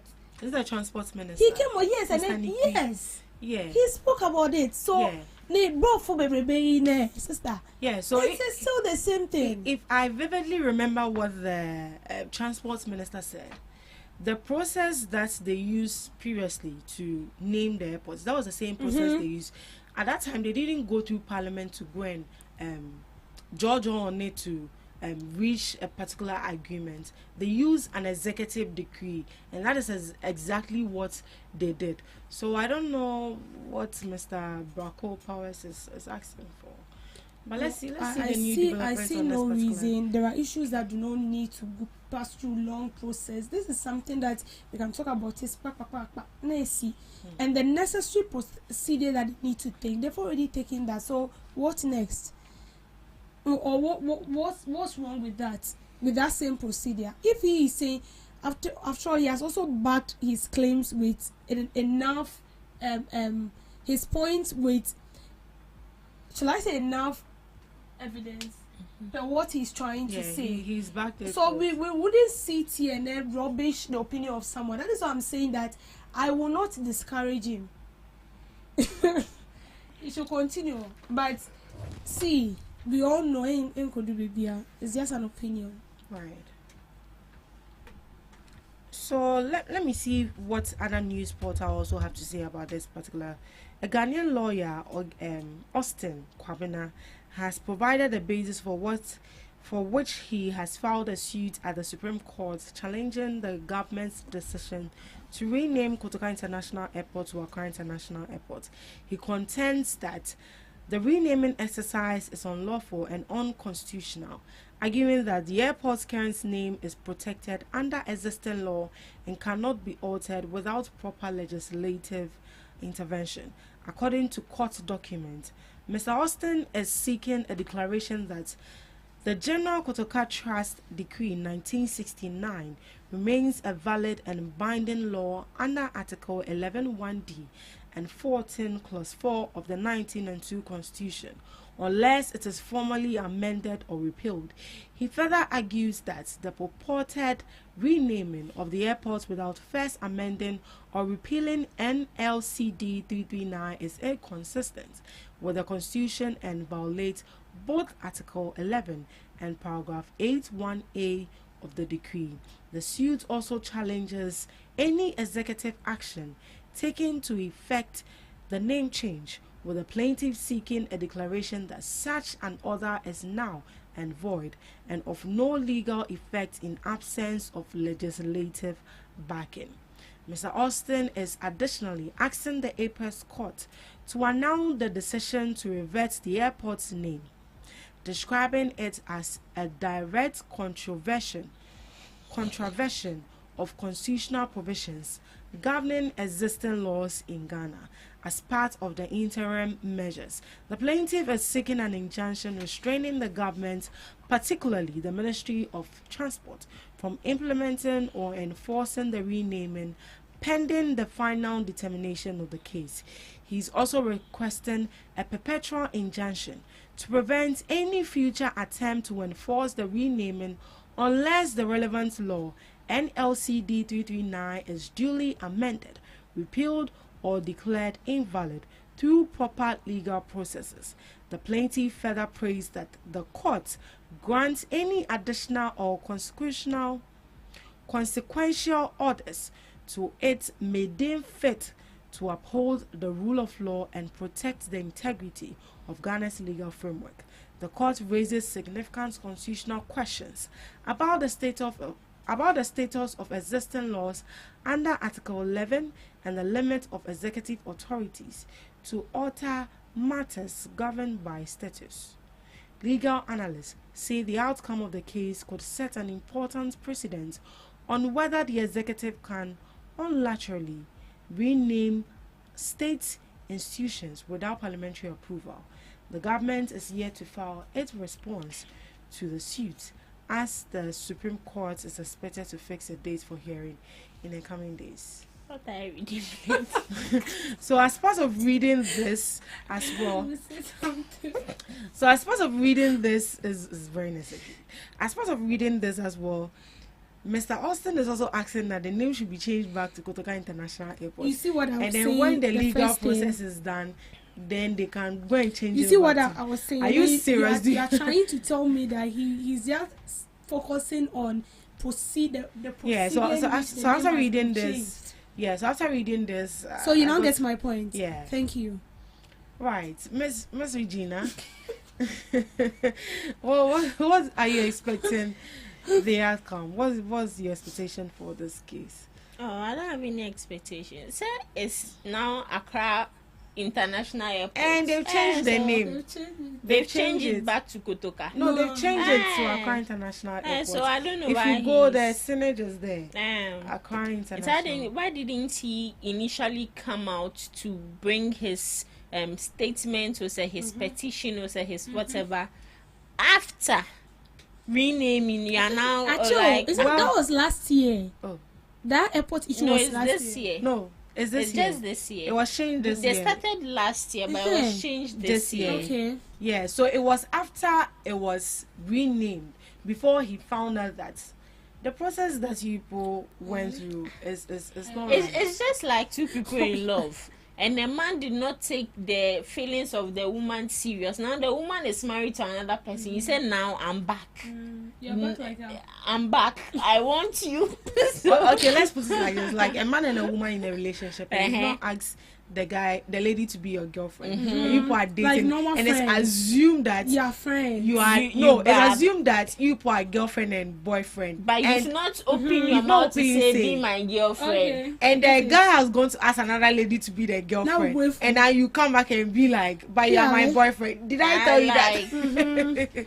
So that's how this issue was. Per my research, and as you said, the General Kotoka, it was named under that law, General Kotoka Trust Decree 1969, and besides it has NLCD 339. Now, I researched renaming, the approval it has to go through. So first off, we have the Parliament approval, which is needed. Secondly, we have the executive decision. So once the executive comes in, excuse me to say, it's not necessary, because the executive has the should I say major power. And so let's say it's two: Parliament approval and executive decision. So according to him, he wants the process to go through Parliament. They need to debate on it. And mind you, I can boldly say most of the minority are in support of the name change.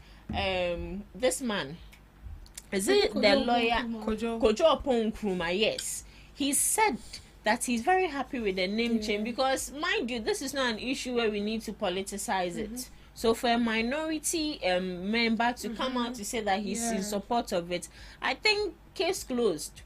And why should we even in a way find alternative or find words to justify the Kotoka International Airport? This is someone who disrespected the late president Kwame Nkrumah. And I even saw a video where he was part. Just they took a picture where he was in front of Kwame Nkrumah. It's like he's the right hand of Kwame Nkrumah. Easily. You see, so it's like you've disrespected the person and we are finding ways to justify his actions. No, we should not do that. So yasisa. Akoye say o back no. Yeah. Nakwaba. So Mr. Bracco Powers. Let's see what happens if the Supreme Court is going to give a listening ear to this particular case. But the name has already been changed. I don't know how this process is going to be, but any new development on this particular case, we are going to bring it to your doorsteps. Right, let's look at our next news headline. So I think yesterday we actually spoke about this issue, and some people have passed comments on this. That has to do with the NPP's poll and a survey conducted by Global Info Analytics. So NPP's poll declines startling. Professor Note calls for introspection. University of Ghana lecturer of the Department of Statistics and Actuarial Science, Professor Ezekiel Note, has described the new patriotic party's current political standing as revealing and startling, warning that the party must go beyond surface level explanation and confront deeper internal challenges following its electoral defeat. Speaking on Joy News, Professor Note said the scale of the party's decline suggests that something terrible is wrong somewhere with the NPP. I take it again. He suggests that something terribly is wrong somewhere with the NPP, urging leadership to undertake serious introspection rather than blaming external factors. In his words, he said, "It looks quite revealing and startling that something terribly is wrong somewhere with the NPP," he said, adding that the party must diagnose the real problem and not just look at the symptoms. His comments follow the release of a new tracking poll by Global Info Analytics, which indicates a significant shift in Ghana's political landscape. The poll shows the opposition National Democratic Congress gaining 46% of national support, while the ruling New Patriotic Party (NPP) thrills at 25%. According to the data, the shift is driven largely by voter movements in traditional strongholds and swing regions, with many respondents citing economic challenges, including rising inflation and perceived mismanagement, as well as internal party tensions. Professor Note argued that such findings should prompt a deeper internal review within the NPP. He cautioned against attributing the loss solely to campaign strategies by political opponents, insisting that the party must critically assess its own shortcomings. For most pundits, we expect that we should do a more of introspection. They shouldn't just say the NDC campaigned against them, and that is why they lost, he noted. He outlined several key areas the party must interrogate, including declining support within its base, possible loss of public trust, perceptions of corruption, and unfulfilled promises. He also pointed to concerns about leadership strength, internal divisions, and a growing disconnect with younger voters. The lecturer further emphasized the need for a more data-driven approach to rebuilding the party's fortunes. He recommended the use of surveys and analytics to gather grassroots feedback rather than relying solely on internal opinions. In addition, He called on the party to reassess its policy direction, questioning whether its programs had delivered meaningful transformation for Ghanaians. They need to go back to the drawing board and then rebuild the trust and credibility that people perceived of the NPP some time back, he added.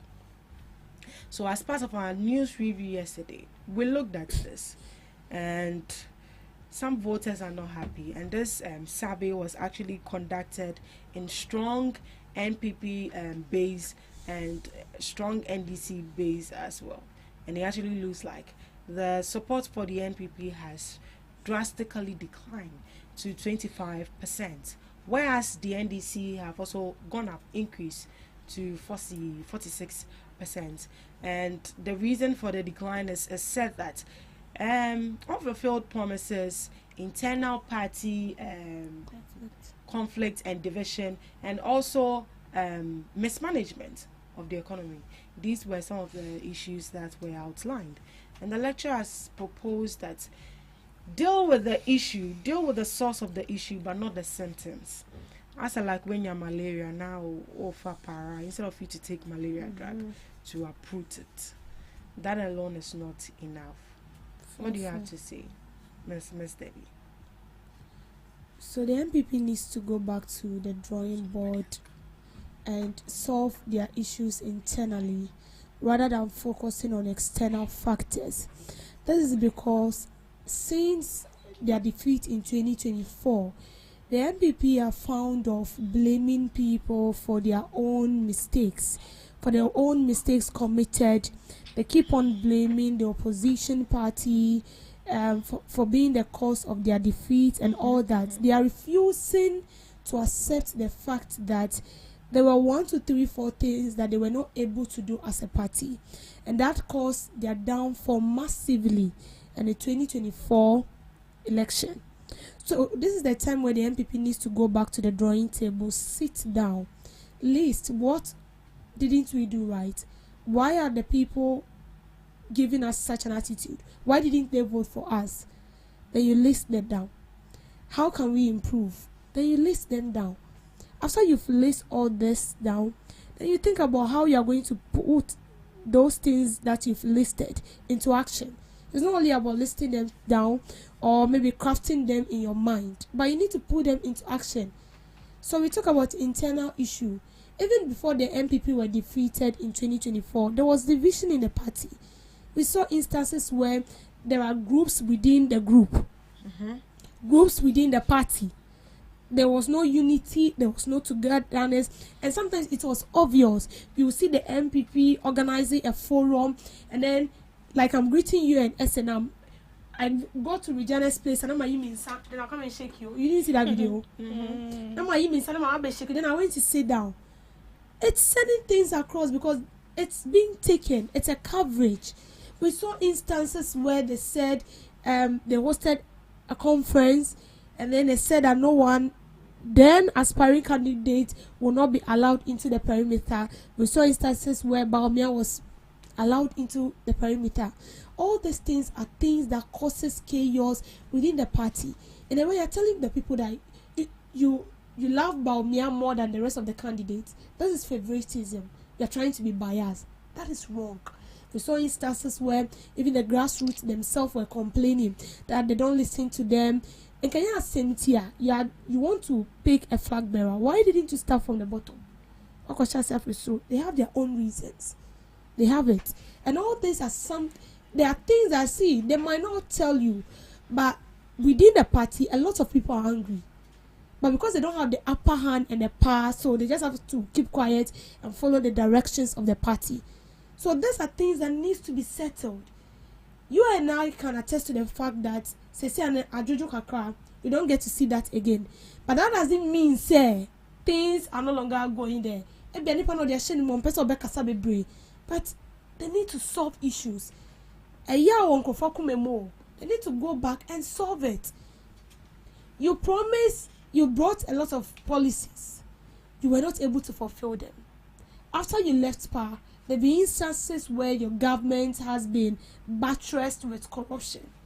We saw the NSS scandal, we saw the cathedral, we sell the Paulugu Dam, Agenda 111, One District, One Factory. These are all things that has degrade that kind of love of the NPP in the ordinary Ghanaian. So how do you rekindle this love again? Is to go back and do your homework well. As it stands now, what the NPP needs to do is how to put measures in place to win that love of the Ghanaian. Because if you're not able to win their love, it's not what they talk so. Oh, you can come and talk and we'll clap for you. If Baumia should come right now, you see, everybody will follow him. You having the crowd doesn't mean they are going to vote for you or they have you at heart. No, they are following you because you only 50 cedis coke. They are following you because you give them 100 cedis for pizza. That is why they are following you. They are not following you because they still have that kind of love for you. No. So what do you need to do? Win the love of the people. Prove to them that you are a change being now. And that is going to take a lot of work. A lot of work, Papa Nyagro. And it has to start with the grassroots because they will do that work. They will have to convince the people again. Say, there is still hope. Because Baumia's stance now wouldn't get the time to be going from constituency. No. He can't do that. There is a lot of work you also have to concentrate on. Sorry, excuse me. So this work will be left for the grassroots. But this is what we are saying.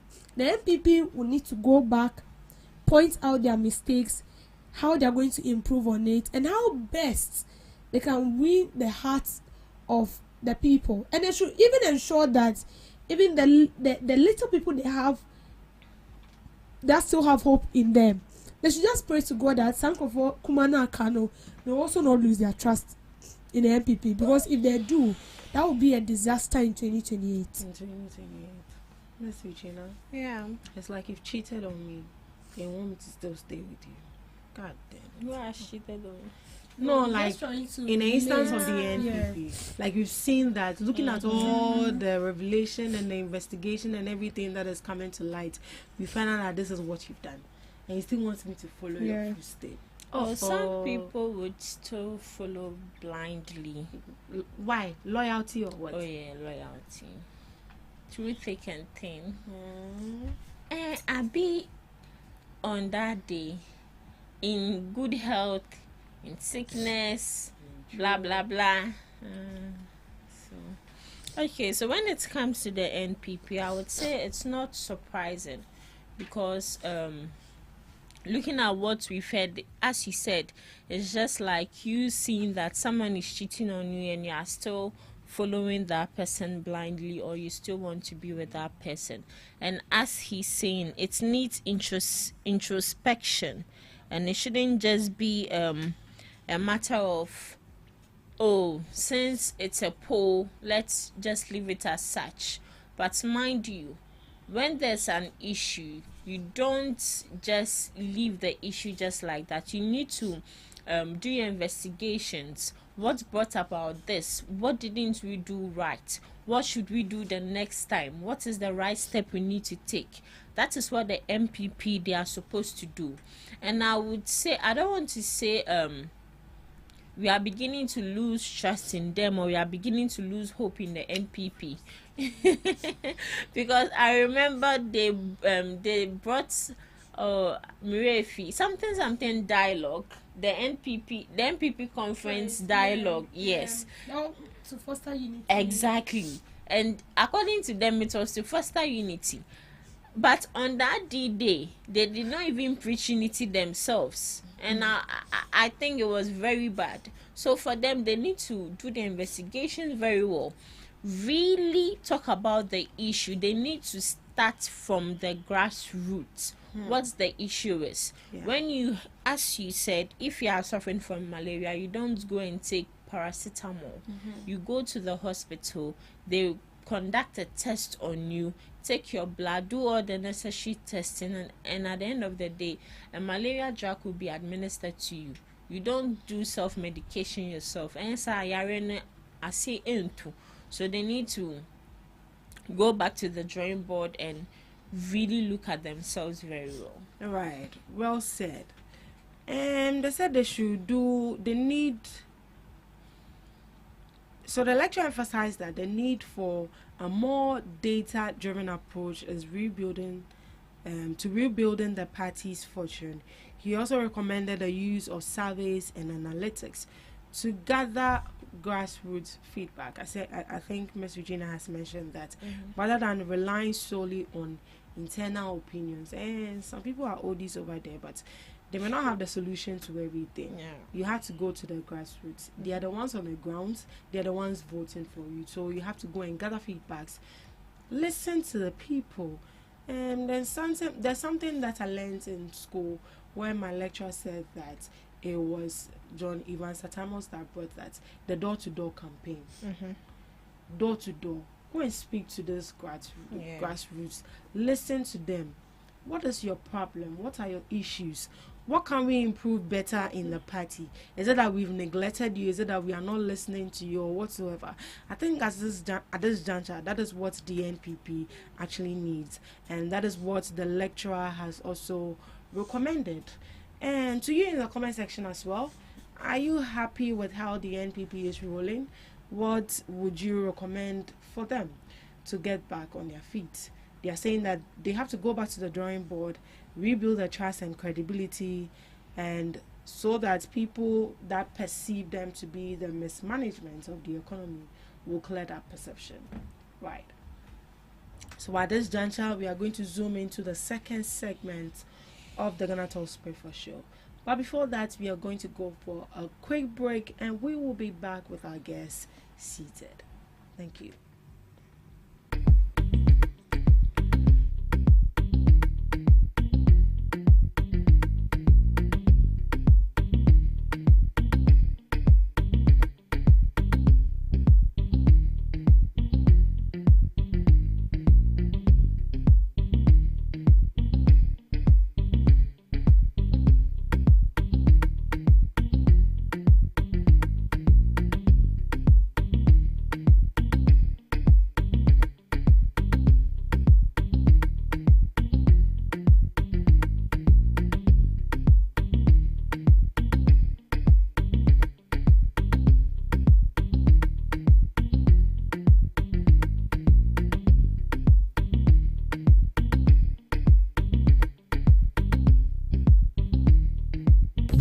Are you ready to amplify your business or brand's reach and make a meaningful impact in Ghana and beyond?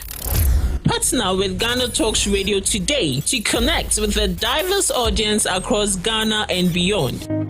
Elevate your brand through on-air promotions and social media. Boost your brand during prime time. With GhanaTalks Radio, you can extend your reach across digital platforms. GhanaTalks Radio is not just a station, it is a community hub where your brand becomes part of the conversation. Join us in fostering connections, celebrating culture, and making a lasting impression. For customized sponsorship packages and enquiries, email contact@GhanaTalksRadio.com or call +233 202 544614. GhanaTalks Radio, giving the youth a voice.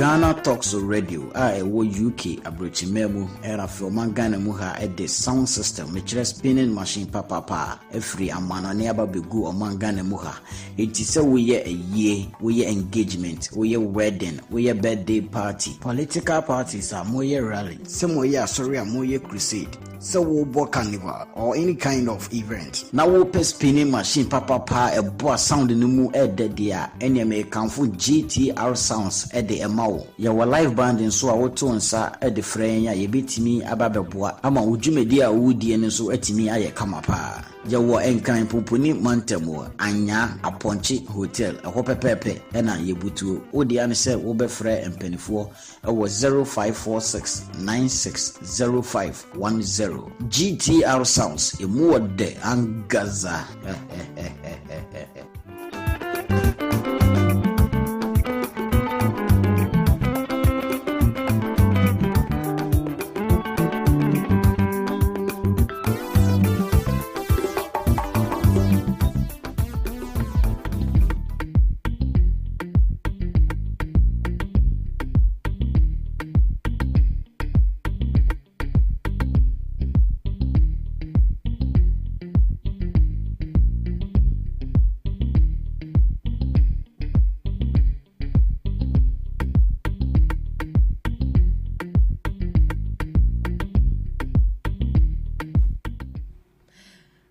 Welcome back. This is the Ghana Talks Breakfast Show right here on Ghana Talks Radio.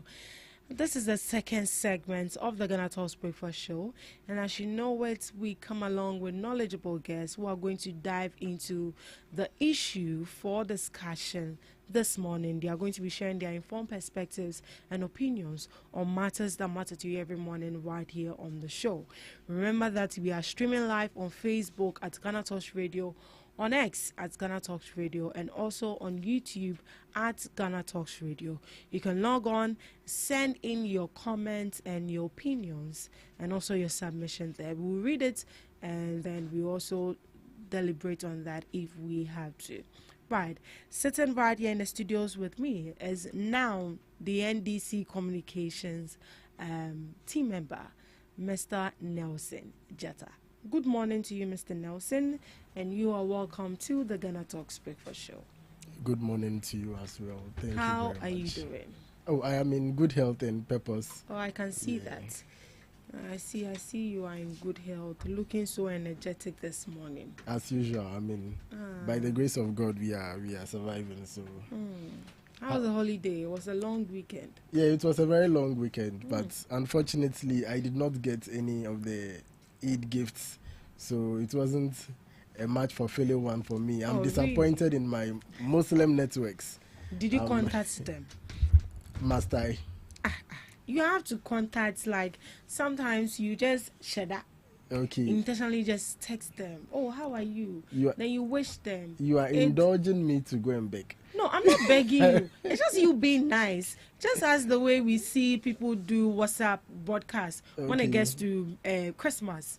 Some people you've not even heard from them from ages, but you are just there and they just send you Merry Christmas, Happy New Year, and you just respond to that. That is actually how it starts. I did it. I wish them Ramadan Kareem. I even spoke Hausa. I even went to learn. Oh, you did? And they didn't do anything? And I did. They didn't do Ramadan. Well, after engaging a couple of Muslims, they said that this is actually the small one. That's the excuse. So they don't really do the cooking and sharing a lot of meat. So the big one is coming. So maybe when the big one comes, there'll be meat for everyone to eat. Well, so everybody's also. Yo, I've heard you. Since you are advocating on their behalf, I don't know. I'm not advocating. If they have come to see you behind doors, that you should advocate on their behalf. Oh, I didn't get the meat myself. I didn't get some of the meat myself. I have no choice. These two shall pass. It will pass. But looking at the addition of public holiday for the Muslims, what do you think? I think it's a good thing because for we the Christians, when it's Christmas, we have 25th as holiday, and we have Boxing Day as holiday, and around even on 31st, which is not a holiday, most public sectors still do half day at work. So it's like for we the Christians, from 25th to 31st, it's like a holiday. Exactly. It's like a holiday. Exactly. Because, yeah. So it's okay, we'll be diving into the issues for this morning, and today our topic is going to be a very conversational segment. I mean, we try as much as possible. Our NPP communicator is supposed to be joining us, and I'm hopeful that he's on his way, and he'll be joining us in the studios shortly. So for our first topic for discussion this morning has to do with the economy, jobs, and galamsey as well. Now, we'll look at the economy wholly, and then afterwards we are going to, take it from the perspective of the Middle East conflict that is happening, and the president saying that our economy is resilient and can absorb all shocks. Is it indeed what we are seeing right here in the country? So yeah, let's kick start then. Mr. Nelson. All right. Thank you very much for this opportunity. It's always a privilege for me to come into the studio to speak to your audience. So permit me to acknowledge your audience and 35 million well-meaning Ghanaians who make time to watch us, especially the 6 million that gave President John Dramani Mahama the mandate. They believed in his vision, they believed in his purpose, and I'm very optimistic that he's delivering and he's going to do better to match the expectations. To whom much is given, much is expected. Looking at the margin of votes that we got in 2024, we cannot afford to disappoint Ghanaians. And then also permit me to greet the leadership of the NDC, especially the national chairman, Johnson Asiedu Nkentia. He's currently, he has resumed the thank you tour, and then as a matter of fact, from tomorrow, Wednesday, the team is going to be in the Ashanti region for about 2 to 3 weeks. They are going to tour the entire of the Ashanti region. A week or 2 weeks ago, he was in the Bono region. I don't know if you've seen the video in circulation that the NPP chairman for the Bono region said Asiedu Nketia is collapsing the NPP in the Brown Hafo region. They said recently they organized the program. How is he collapsing? They organized a program. Their national chairman, the NPP national chairman, was supposed to visit a community. And then when they got to the community, they noticed that the place was empty. They didn't get people to meet. And so he questioned the polling station executive that what's happening. And they said that the community nearby is having a program. And because Asiedu Nketia is coming, they are all rushing to go and meet Asiedu Nketia. And because of that, their program has flopped. And, you know, that indicates the charisma that Asiedu Nketia has. He's one of the most experienced leaders in Ghana currently. So yes, the thank you tour is in the Ashanti region. And now, fast forward to our main discussion. And let me also greet we have our Enoch brother Enoch Ake. The NPP communications team member. He is finally here in the studios with us. So we are going to have a very fruitful and a very balanced conversation right here this morning. Right. Okay, so speaking about the economy, I think for me, you know, I did economics, so I would like to, you know, make this argument, make this conversation much more from that perspective. Right. And I see, you know, the current state of Ghana's economy, I see it as it is booming, as in it is buoyant. It's doing well. The economy is doing well. I mean, when you check all the indicators, and what are all those the indicators are in our favor. When you look at inflation, we inherited a very, very bad economy that was at the verge of collapse due to financial mismanagement, corruption, and what have you. We inherited an inflation around 23%. At a point in time, it was as high as 54%, but currently it is around 3.3%. We have also been able to bring the dollar down. Currently, as we speak, the cedi is matching to the dollar is somewhere around 10 cedis, 90 pesos, as I checked this morning. We also have our foreign reserves. And the foreign reserves is so much important for because this is what we used to pay for our import cover. This is what we use to service our debt. And this is what we use to build buffers, you know, to absorb shocks in terms of any unforeseen circumstance. And when we came into power, the external reserves were somewhere around $8.9 billion. And then by the grace of God, we have been able to add additional $4.9 billion, making it 13.8 billion currently as we speak. And you know, so in 8 years the NPP was able to do just 8.9, but in just a period of 1 year and some few months, we have been able to do 4.9, which is very impressive, which means that if the NDC is given chance, let's say we have 4 years mandate, right? So if on an average we make 4.9 in a year, then times 4 years, then we are going to be doing approximately 20. And then if we go 8 years, that's around 40 billion. So, you know, for me, direction is very, very much important in as much as economy is involved.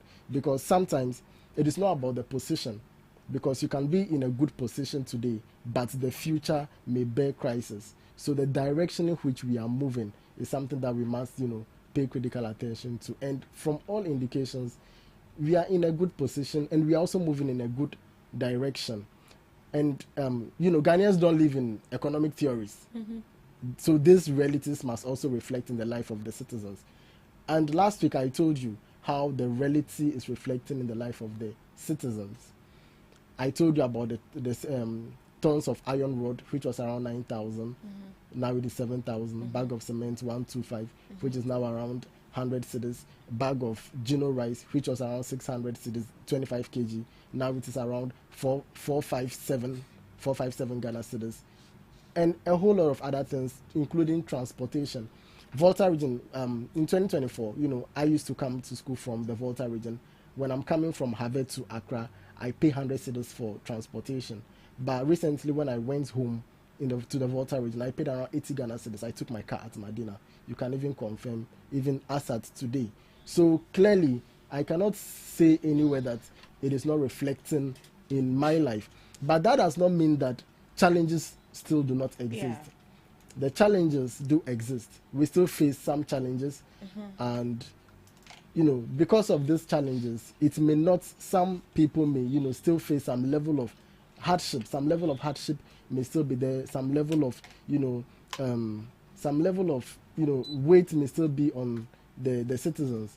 But given the prudent management of the economy, the fact that we have been able to stabilize the city, the fact that we have been able to build our reserves such that we are able to, build shocks against unforeseen, circumstances, it helps us to make projections for the future that, we are still, optimistic, and, the future has a lot to offer Ghana, especially under the leadership of President John Dramani Mahama. I am very, very much impressed with how he is managing the economy. And moving from the economy, the most important thing after, economic stability is job creation. It's job creation. Yep. So talking about job creation, recently the finance minister said something that after stabilizing the economy, the next thing they are looking forward to doing is to create more jobs, which is a ripple effect of a stable economy, because you need a stable economy to be able to create sustainable jobs. So the future of Ghana is pregnant, and I think we must be optimistic about it. Right, listening from the president, he mentioned that the economy is back on track and then we are resilient. Are we really resilient of any external shock? The reason why the president is saying that we are resilient all boils down to what makes something resilient is the ability to withstand, surprises, or to even be able to survive in case of the worst of scenarios. And we have our external reserves well built. I told you that before we will come to power, we only had our external reserves somewhere around $8.9 billion. That was what the NPP was able to make in a period of 8 years. And when we come in just a period of a year and some few months, we have been able to increase it, and we added $4.9 billion. And these buffers have already started kicking in amidst this, global crisis that we are facing. Had it not been for the fact that we have a stable currency, the current challenges that we are facing on the global stage might have even worsened the situation. Right. So our economy is indeed resilient. So it's not just about an economy that is doing well. That's why I said direction is more important than position. It's not just about the current state of the economy, but also the future. And when you look at Ghana, for instance, the present is positive, the future is much more positive. Right. So absolutely. So with all resilient. That we are seeing around us, with the issue of the Middle East thing, should we be worried as a country that this is in a way going to affect us and going to take us back to where we actually came from? Of course, we must be worried. At first, we must be worried as humans, because those that are being killed or those that are falling casualties in the ongoing war are humans just like us. So we must be worried as humans. And as a matter of fact, our soldiers were even affected. Yeah. Their place, which is what was in Lebanon, got attacked. So you see some of the effect that it is having on us. And on the global stage, the Strait of Hormuz, which account for major transportation of crude products, it's under attack as well. Over the week, last week, it was blocked. I'm sure you read of that news as well. It got blocked over the week. And then Saudi Arabia is raising the price of their crude products, which they are selling to their Asian customers. And they are no longer using the Strait of Hormuz, but they are using the Red Sea ports. So, of course, the challenges may come. And I do not want us to just limit the conversation to Ghana alone, because it's a global phenomenon. So we must approach it from a global perspective. So yes, the challenges are coming, but with the resilient economy which we have built, it has only reduced the impact. It has reduced the impact massively, and we must give, we must acknowledge the efforts that has brought us to that extent. And then we must also continue to advocate and hope that the war comes to an end very, very soon. I read a notice from the POTUS, the president of the US, yesterday, that he's still coming to terms with Iran. They are coming into agreement. Yeah. Therefore, he has seized some of the fires that were supposed to go. So, yes, we are making some level of progress. So we can only hope for the war to come down. Yeah, so in the coming days, we are just hoping that we hear better stories or yes, better news we hear better from up there, that the Middle East war comes to an end. Has actually come to an end, or is being properly managed. Exactly. Right. You also mentioned jobs. Why is it that as a country we've actually sat down for us to get to this point? Because if you do the analysis and also the research, you see that we are lacking behind when it comes to job. Is it that the government is not creating jobs, or what? Because we've seen that your administration has actually brought up the Cocoa and Kitten. We've also seen the Ejumera program. We've also seen the National Apprenticeship program. We've seen all of these launch, but people are still crying for jobs. Why? And where have we gotten to with the 24-hour economy? What's the progress now? All right. So with regards to the job situation in Ghana, it's a problem that has been in existence for generations. And, I would say in all honesty that the challenges still do exist.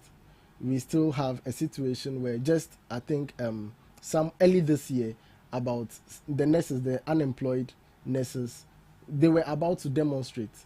And then, the government had to call them to come to terms with them. About 50,000 nurses have, completed their training, but have not been posted. Most of them are still at home. That was the reason why they wanted to protest. So you can see how critical the problem is. And we lost the argument the very moment we reduce it to politics.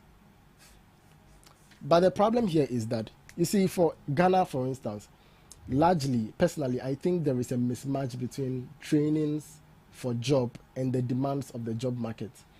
And people are not willing to take initiatives because most parents are not also willing to support certain aspirations like talent development. These are things that people are not willing to go into. Entrepreneurship, young people are not willing to go into entrepreneurship. I understand that capital setbacks may be a constraint, but also these are things that also boost, economies and also contribute to direct job creations. And then also for a country like Ghana, where we have fertile land and resources, I think we should prioritize agriculture. But for so many years now, we have not really prioritized it, and as it appears presently, the youth do not really want to go into agriculture, also because of the perception that has been implanted in us as far back as high school. You do something in school, the punishment they are giving you is to go and read. So we saw farming as a form of punishment. We saw farming, it didn't appear lucrative to us. So first, if we want to attack the issue of jobs, we must first begin to have a paradigm shift in our mindset. We must begin to embrace, agriculture. We must begin to empower people who have talent, and also the government must also be able to create opportunities for people, and that is what the NDC government stands for. As a matter of fact, in Ghana Statistical Service came out with a data that 950,000 people have been alleviated from multidimensional poverty in the first and second quarter of the 2025 year.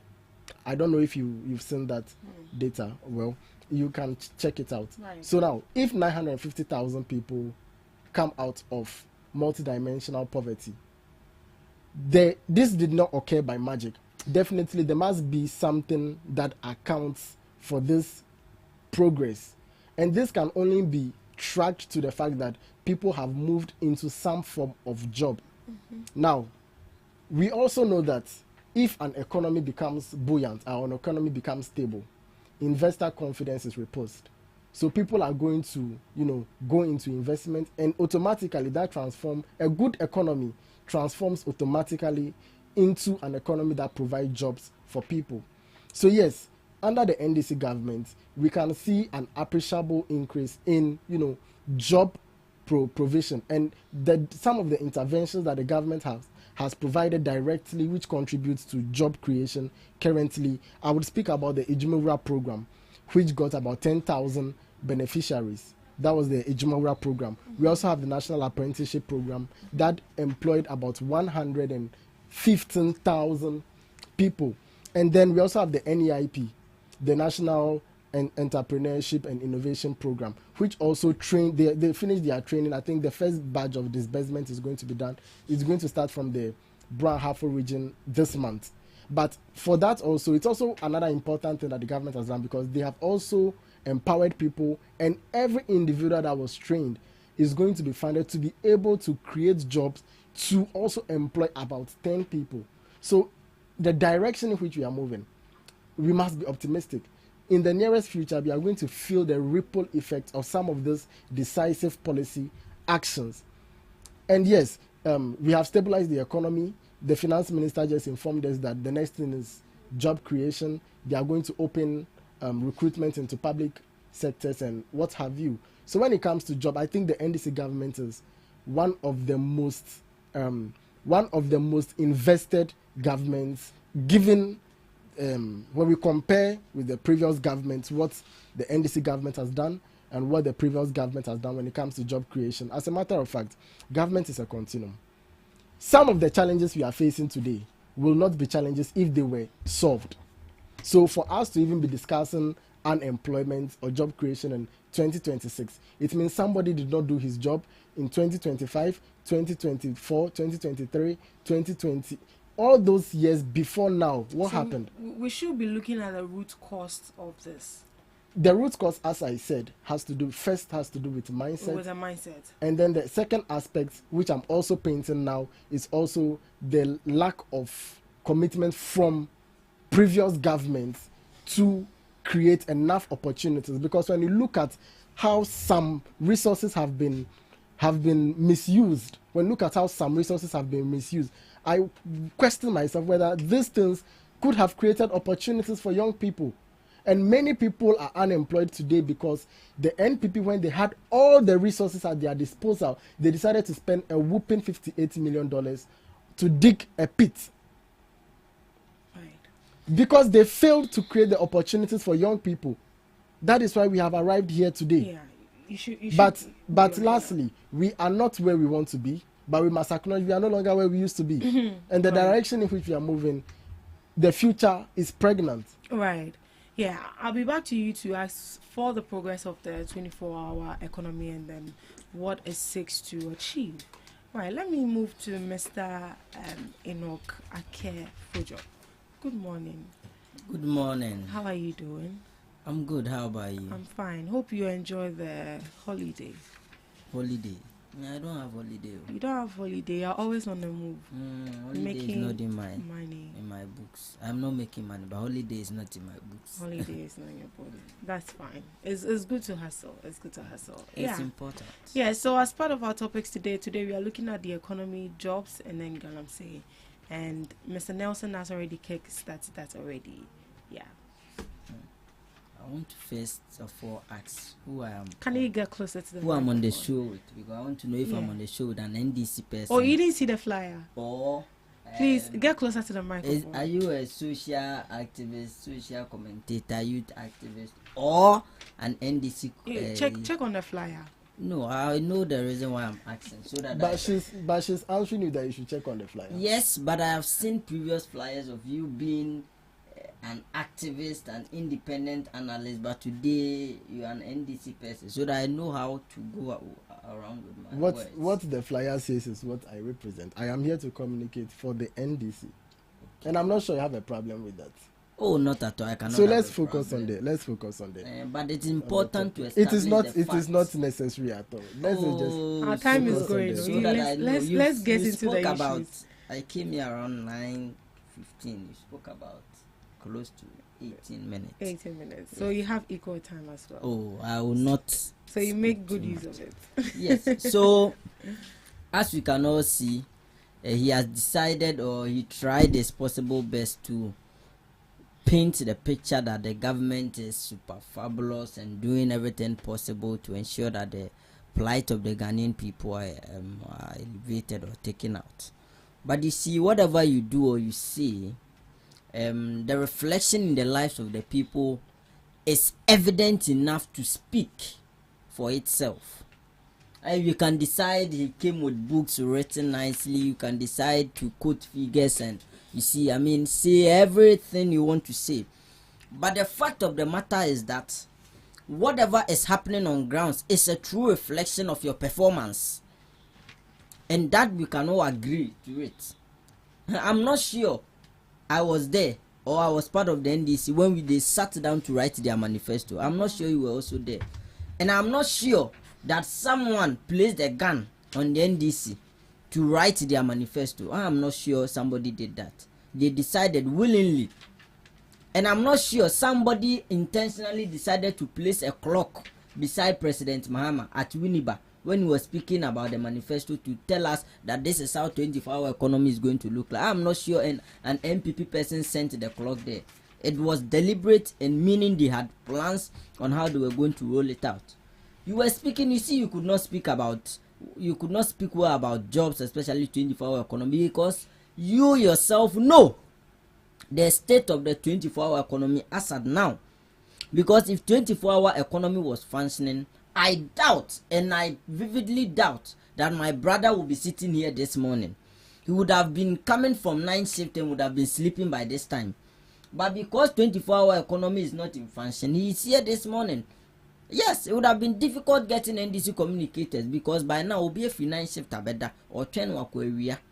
You understand me? But as a result of lack of jobs, even for their grassroots people, I'm not even talking about people who voted for MPP, but even their grassroots people are complaining. And today, as a result of that, we can see the pressure on security services enrollment they are doing. You could see, because 24-hour economy has failed them, so they all want to go they all want to become soldiers, immigration, police, and the rest. And that is putting a lot of pressure or job load on the ministers appointed over there. Because today they do not know what they will have to do. Because every NDC grassroots person filled the form, has gone through aptitude test, has done body selection, and is waiting to go through medicals and get a letter. You signed a social contract with the Ghanaian people when you presented your manifesto to the Ghanaian people. I am not sure somebody forced you to go and read out whatever you want to do. You promised in your manifesto that you create 1.7 million jobs. I am not sure somebody forced you to go and announce that. It was willingly because you felt you could do. We will create about 1.7 million jobs between 2025 to 2029. 24-hour economy, which is their biggest job policy, stated here. Business and public institutions will operate 24/7 in 3 shifts. Covers manufacturing, agriculture, transport, health services, etc., etc. So, if you sit here and you want to trace, and if a previous government had done well in jobs, we would not have been here. Should we start and also go back to President Mahama government 1, where under his tenure, people created unemployed graduates in this country? Should we also go back and trace it from there? So you see, when we give you the opportunity, that is why Ghanaians voted MPP out, because they felt that you will be a better option, and that you have come to speak honey words to them. You have come to sign a social contract with them that you do this and this. Now, to move from jobs and even come to the economy, you are here touting around that you build economy, a resilient economy, or what have you.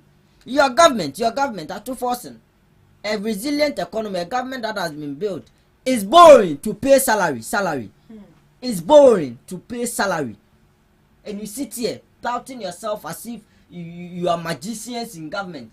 The reality is exposing you. You are check it for yourself. It's boring, about 17 million or so to pay salary of workers, wages and salaries. Then you sit here and tell us that you've built an economy that is, and you sit here and tell me that Gino rice has moved from 600 cedi to 411. You think we are still in that kind of politics in this era? You think the Ghanaian people's only duty is to eat rice? People cannot build houses. People cannot buy cars for themselves. People are not paying school fees. People are not paying for hostels for their wards. And then you sit here and your analysis on a buoyant economy is rice, oil, cement, rice. People do not pay school fees. Go and ask your market women the fees they are paying for their wards as Legon, Eugel hostel and the rest. You are from University of Ghana, you know. Look at the hostel prices over there. And you think it's all about Gino rice and oil, then I don't know who gave you the NDC communicators that data. When you meet them, then they start quoting. Rice was 700 cedi during President Ekufuado's time. Today, rice is 300 cedi. Then we see Dr. Otukono going to farmers telling them that 2,500 is better than 3,006 or 3,001 because rice has come down. The farmer cannot build a house. The farmer cannot do any other thing aside rice and oil. See, let's grow beyond that politics and let's state what is there. You have 3.3 inflation. Your cedi to dollar is good, but the people are suffering. They are not benefiting from that, and that is what we are talking about. And that is what the Ghanaian people are complaining about. You cannot sit here and tout yourself that you have a buoyant economy and still it is not reflecting in the lives of the people. 3.3 inflation, but still, what is the essence of that inflation? I state that. So you will not sit here and come with data, in fact, nice paperwork, but in reality, the performance of your governance is out there and the people are out there crying. Farmers can no longer even smile. And you see, the analogy that is even cocoa farmers alone is sad. Go to places, Esuchari and the rest, and you see rice farmers who are crying. They have rice in stock. Nobody is buying from them. Maize, nobody is buying them. They've even reduced the price. Cashew, nobody is buying them. And you sit here thinking that it's all about quoting figures and then showing that you've done something. Let me tell you, in 13 months, Ghanaian people gave you power. It is all about complain. When we ask you, just like you are doing this morning, then you refer us back to President Ekufuado. The old man is on retirement. Get to job and get something doing for yourself. No bed syndrome. Go to Kolebu, and Kolebu is not the only exception. We have a lot of hospitals that are facing that challenges. And then you see your health minister going around like a content creator, has putting camera on himself for people to be capturing him to see that it's working. That is not what the Ghanaian people mandated you to do. In fact, So you don't see the health minister working? What is he doing? Tell me. Or he thinks it's all about the camera, then he does like this, near the camera, then shouting on CEOs at health services and the likes. So what do you expect we from have him jobs. if not showing up at these hospitals to engage with the I am saying that enough of the camera concerns. antics. People have been in those offices. And it's not about the camera works that you do that will show us that you are working. But does he call for the camera or the cameraman follow Hello, what I am telling him is that there is work to be done. And that is what Ghanaians have placed him there to do. Enough of the antics. Somebody builds an interchange, you do not give credit to him, then we see somebody getting young people to go and paint the interchange, and then people are happy. Now you see, and also yanka the enchilano, wow, will be a sinner or the paint babe found. You say he is doing extremely well and we should praise him. Have you asked yourself who built that? But you see, in Ghana, fair enough. That is why the NDC knows how. I always say the NDC knows how to handle Ghanaians, because they've seen where your weakness is, and then they will do justice to that for you. Today in Ghana, we will celebrate someone who spends most of his time on TikTok because you say or train youth, I'm on a party. He's doing well, but you see, there is actually job on the grounds. And let me see, one thing is, Ghanaians, if you are not careful, and when election time is coming, so what I'm saying is that the NDC, you have a lot of jobs to be doing. Today, they've shown you where their priorities is. He mentioned that they've not done enough when it comes to job, but they've shown you their priorities, that they want private jet. How many are you buying? 4 or 3?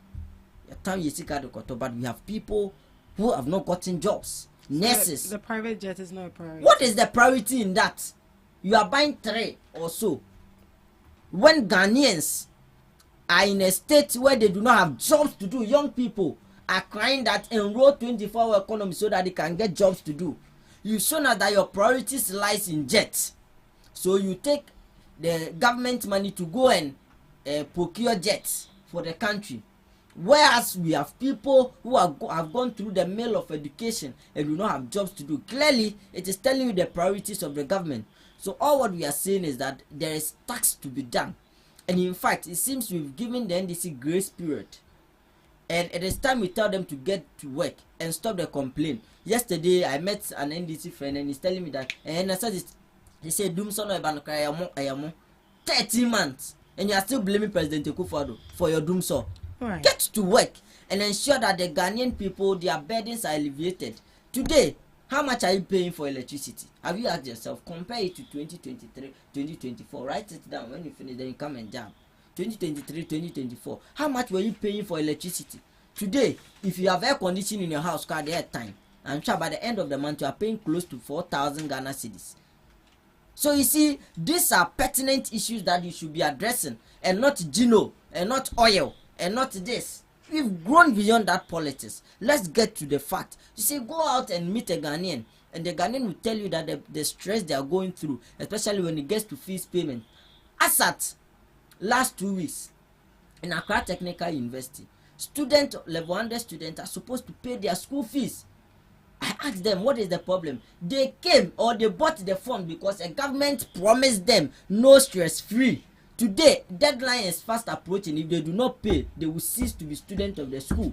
But you promised them no stress free, but today you're giving them post stress free.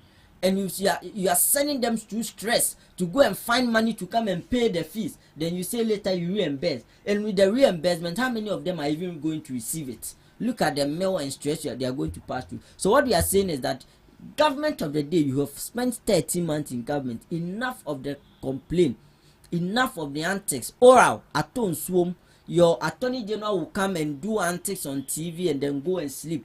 Today there is no oral. 24-hour economy, women development bank. In fact, we can list. I can go to their campaign, this thing for you, and we'll see. Let's match. But you see, one thing about governance is that for now, good one and sign kakran in room. So where Ghanaians will get frustrated or angry, it's in your 3rd year going to your 4th year. Then Ghanaians will show you the red card that no, but you told us you do this. We've given you that grace period. What have you been able to do so far? That is where the assessment will come in. Let's read a few comments on Facebook.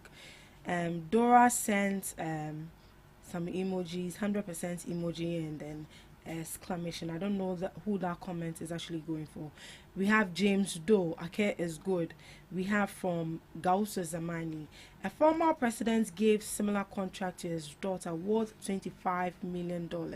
Today, under the NDC and the leadership of Dr. Frank Amwakohene, virtual art students in the Asante region are doing it at no cost. From him again, Ake, speak on the subject matter. How many jobs did your government create for 8 years?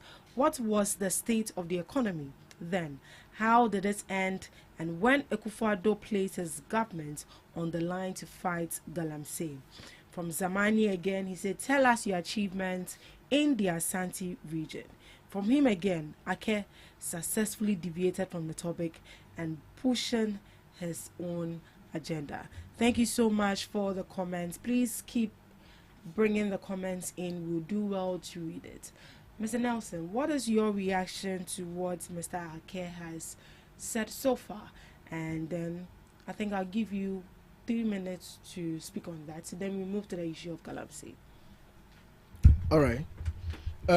You see, this is a very, very, very serious program, and I don't think we must reduce it to an arena for mere conjectures and nebulous perceptions that are not grounded in any fact or any substance. There's a need for us to communicate the realities. We must speak the truth. We owe our audience that mandate. And Ake spoke a lot. About. Let me say this. Before you speak, you have been given the opportunity to rebut or speak on the issue. If he attacks personality, I will be left with no option. We all have venom in our mouths, and I'll be left with no option to throw some to him. So he should be guided. I know what his seniors have given him to come and do, but he should be guided, because if he decides to go that angle, maybe we will not end here. we all leave the topic and come and attack personalities. So I want to send that signal to him before he continues. What needless interjection is this? How did I attack your personality? I'm only saying that the mandate for which we are here, which is to speak nothing but the truth. We are speaking about the realities and what is happening in the economy. I made mention of the indicators, and then I said, Ghanaians don't live in theories, but in realities. Therefore, I transformed how the theories are impacting the lives of the people. And then you came in to say that it is not reflecting the lives of the people. And then you started by saying oil and rice are not the things that Ghanaians need. If you don't need rice and oil, what shows that other people don't need it? This is food. It is the basic necessity of life. You cannot rubbish the need or essence of food. I know some NPP communicators that were once NDC, but because of rice and oil, they have now converted. That is what hunger can do. So we cannot write that off. You made mention that people are not interested in food, so let us elevate the conversation beyond food. And then you ended up saying people are unable to build because of economic hardship. How are people unable to build when the price of cement under your government was 125 cedis and it's currently 100 Ghana cedis? How are people unable to build when a ton of iron rod under your government was 9,000 Ghana cedis and today it is around 7,000 Ghana cedis? I was expecting him to give me proof, clarification. These are things that I mentioned that you can go to the market there and clarify for yourself. Now, away from that, the NPP has no locus to speak about job creation. Dr. Baumia and his finance minister at the time, Ken Ofori-Atta, they came to tell us that e-levy proceeds will create jobs for over 11 million Ghanaians. The population of Ghana is 35 million. If you are subtracting 11 million from 35 million, that means we are having about just 29 or something. Mm-hmm. If you had created a job for those 11 million people, today will we be here? You came and then you told us. Ghanaians said, no, we don't need the e-levy. It is a needless draconian tax. Yet you imposed it on the people, saying that it will create jobs for 11 million people. You came, you implemented it, you failed to create the 11 million jobs. After your failure, in shame, you are now saying that they should vote for you again so that you will scrap off that e-levy policy which you brought. Yeah. But thankfully, we came to government, we were able to scrap off that policy. But today, Ake is here telling me that NDC is not creating jobs and his government has done something profound or something of depth that we must speak about. You believe in job creation, yet you are criticizing the honorable minister for working around with cameramen, for working around with media. Meanwhile, you forgot that is even a disrespect to your profession. He shouldn't sit here and rubbish media under any condition. You are saying the minister is moving around with media. But that is also somebody's job. People need to know the reality that is ongoing. And then you spoke about the Ashanti regional minister. Someone built the interchange and then he is only painting the interchange. He is not just painting the interchange. He is unraveling talents. You saw the artwork of those kids. I don't know whether you've seen it. I've seen it. You've seen how talented those kids are. That contract, if it was under President Akufo-Addo government, it would have been given to his daughters, and that would have been worth $25 million. That is the worth of work that is being done. You are criticizing the minister for using TikTok, a platform he used to campaign, and a same platform that today, if anything happens in Ashanti region, be it the fixing of light poles and other stuff, when people report it on social media, it gets to him instantly. Social media breach communication. Social media is the platform that I can just sit at the comfort of my home and prompt the minister that this is what is going on, draw his attention, and as a listening minister, a proactive minister, he will respond and give rapid response and give action and solution to that situation. We shouldn't allow people to rubbish the effort of people who genuinely care about this country. It is very shameful to even speak about Franka Mwakohini, Dr. Franka Mwakohini. People in your party, leading members, honorables of your party are on the same TikTok, not advocating interest of their constituents, but chatting ladies, marrying some, leaving some, causing heartbreaks, causing mayhem, chaos here and there. But we shouldn't. The point I'm driving at is we shouldn't reduce this conversation to that extent. Now back to the conversation around jobs. Back to the conversation. He has 3 minutes to rebut. I never even spoke for 18 minutes. Back to the conversation around jobs. He said, yes. Ake told us that it is needless for us to procure a new jet. You can speak, but don't even mention my name. You can continue. But you said I didn't say that it's needless to procure. So I think you said it. Referencing are you saying no? Are you saying you didn't say it? To speak your words, but no. But are you saying? Are you trying to say reference my name? Why shouldn't I reference you when you said it on this platform? Are you denying what you said? Calm down, gentlemen. What is the shouting for? I'm just surprised. No, I'm just surprised that you are saying I shouldn't reference. What kind of politicking is this? What is politicking? Did you say we cannot go that same angle? No, let's have a decent conversation. He's just referencing what is wrong. Okay, wait. I can tell me. I'm giving him part of my time. Tell me what is wrong with me referencing what you said. I am saying that continue to rebut what you are saying, but you've mentioned my name more than 15 times in just 2 minutes. No, he's referencing what you said. When I came, he spoke first, right? Yes. You never heard me mention his name when I was speaking because you chose not to reference me. And I am saying that in just 2 minutes you've mentioned so what is wrong with me referencing you? Speak on the issue. When you said that it's needless for us to procure new jets, meanwhile the former president was spending close to $1,800 to $2,000 per hour on private jet expenses. Let's look at this. It is very important. So the president shouldn't travel. The president shouldn't do his rounds. Right. Let us be very, very articulate and sincere. We owe the listeners that right. Okay, this is a humble request that I'm putting to you, that for the fear of God and the interest of Ghanaians, try to be sincere. You cannot know the fact and shy away from it. Right. Is he done? Mr. Nelson. So you see, I know what he's doing and I understand him. He's in a rush. We are not in competition with ourselves. You are from NDC, and I understand what you are doing perfectly, that you need something to send it out there. Yes, yesterday I had to read through your comment when you shared the flyer, and I know that you have a duty today, that by the time you leave here you should have the notion that you defeated someone. But I'm not listen, don't come in. Let me make my point.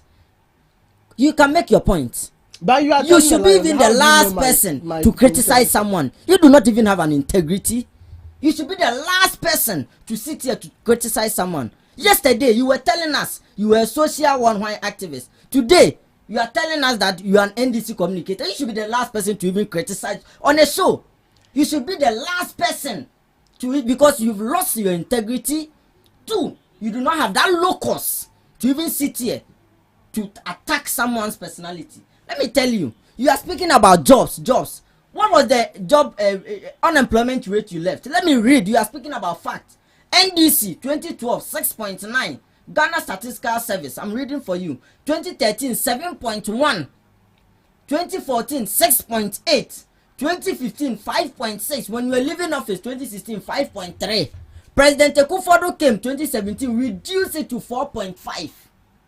4.5 job unemployment rate. I am reading for him. He is telling us we do not have the locals to speak about jobs. He pushed what it just to 5.3 to the extent that we sent it to 7.1. He came and reduced it to 4.5. So have you been able to create jobs for the 11 million people you promised? Let me make my point. So we shouldn't be discussing unemployment. You are speaking about if you have provided a solution, then we shouldn't be here today. Please. You said you have created a job. I'm not sure we'll have a show. Mr. Nelson, please calm down. I never interjected him when he continue to do. He was even the one who interjected me. So please, respectfully. I am telling him we all have venom in our mouths, and if he wants to go to that angle, right, let's proceed. That edge to get a show or a video to go out to go and show your communicators that you've done well, then you've met the wrong person. I'm not one of those guys. Menjuo. I don't think that is necessary. No, I'm telling you, he knows what I'm speaking about. So can we move on? So what I'm saying is that President Akufo-Addo, when leaving office in 2024, left unemployment rate by Ghana Statistical Service and World Bank at 4.4. So you have that locus to speak about jobs? Do you have that right to speak about jobs? You should be the last people to speak about jobs, because even your 24-hour economy, you've not been able to roll it out. Tell me, when you came in 30 months, what jobs have you been able to create for the Ghanaian people? I just mentioned the jobs. I spoke about NEIP. I spoke about Ejumewura. Put it somewhere. NEIP, no one at the buy. Keep quiet and sit in your chair. So does that mean if you bring something, we should abandon it? Just look at that. Should we what abandon I'm saying, it? what new innovative thing have you been able to do that has reduced employment in this country? Your 24-hour economy you were riding on to create jobs, 133. Tell me, how many of you yourself have been 24-hour able economy to get is jobs? not, it's not an event. Just it's a look at process. That. It's not We've an taken event. it from policy Was I to part of you when you were implementation. promising Ghanaian people? 24-hour economy is when not a single day event. 24-hour economy is not working at Ghana Publishing. Is not working Have you at been Store. employed? Is it not working? Have you been employed? In 24-hour economy? Have you been employed in 24-hour economy? No, I'm not employed in 24-hour economy. So you let me. But that does not mean it's not working. It is not about me. It is about the fact. Right, gentlemen. So what I'm saying is that you can continue to go any angle you want, but I've provided you with fact and data with unemployment. You tell us you do not have that locus to speak about jobs. What have you done in your 30 months? You left inflation under your government, Mama government, to us the Unemployment Graduate Association. Did you hear that? And I'm buying it. So you, when you come to jobs, Ghanaian people should be the last people to trust. You should be the last people to trust when it comes to job, because you've not been able to provide any reasonable solutions to provide jobs for the Ghanaian people, and to go through that politicking and then reduce my conversation around TikToking to in a social media. Oh, what wrong did I see? If you listen to me carefully as a communicator, when someone is speaking, it is your duty, the almost lies on you to open your ears and then you listen and stop that cheap politicking you are doing here. I said that the regional minister, we should give credit. In a country we've reduced someone who built the interchange to someone who has gotten people to come and paint, of which we should remember that there was someone who came and decided to build. What if that person didn't build that interchange? We should give credit to. It is important. So as it stands now, nobody has given credit to the person. Haven't you seen what the video going around? Anna, he has gotten young people to come and paint. Anna, it is good. Nobody is saying it's not good. To air talent is good. But let's remember that before he could get a place to paint, and he will be in a tenancy, and Ojo said, no, it is important that we get this interchange. I don't know if you are getting my point. So let's not reduce the conversation from jobs or how do you say it? Building interchanges to just painting, because Nkobi and Besia and Kausunya baby painting, because the conversation the NDC is now relaying is that Anna he has given talent and then but you see, before that came in, there is someone who sat that let's push funds here and go and build an interchange. That is all what I said. And you see, you sat here as a young guy like you in a rush to get something out, saying that someone and top people in my party are using TikTok to break people's hearts and what have you. I listened to you carefully. You heard that too, or you didn't hear that?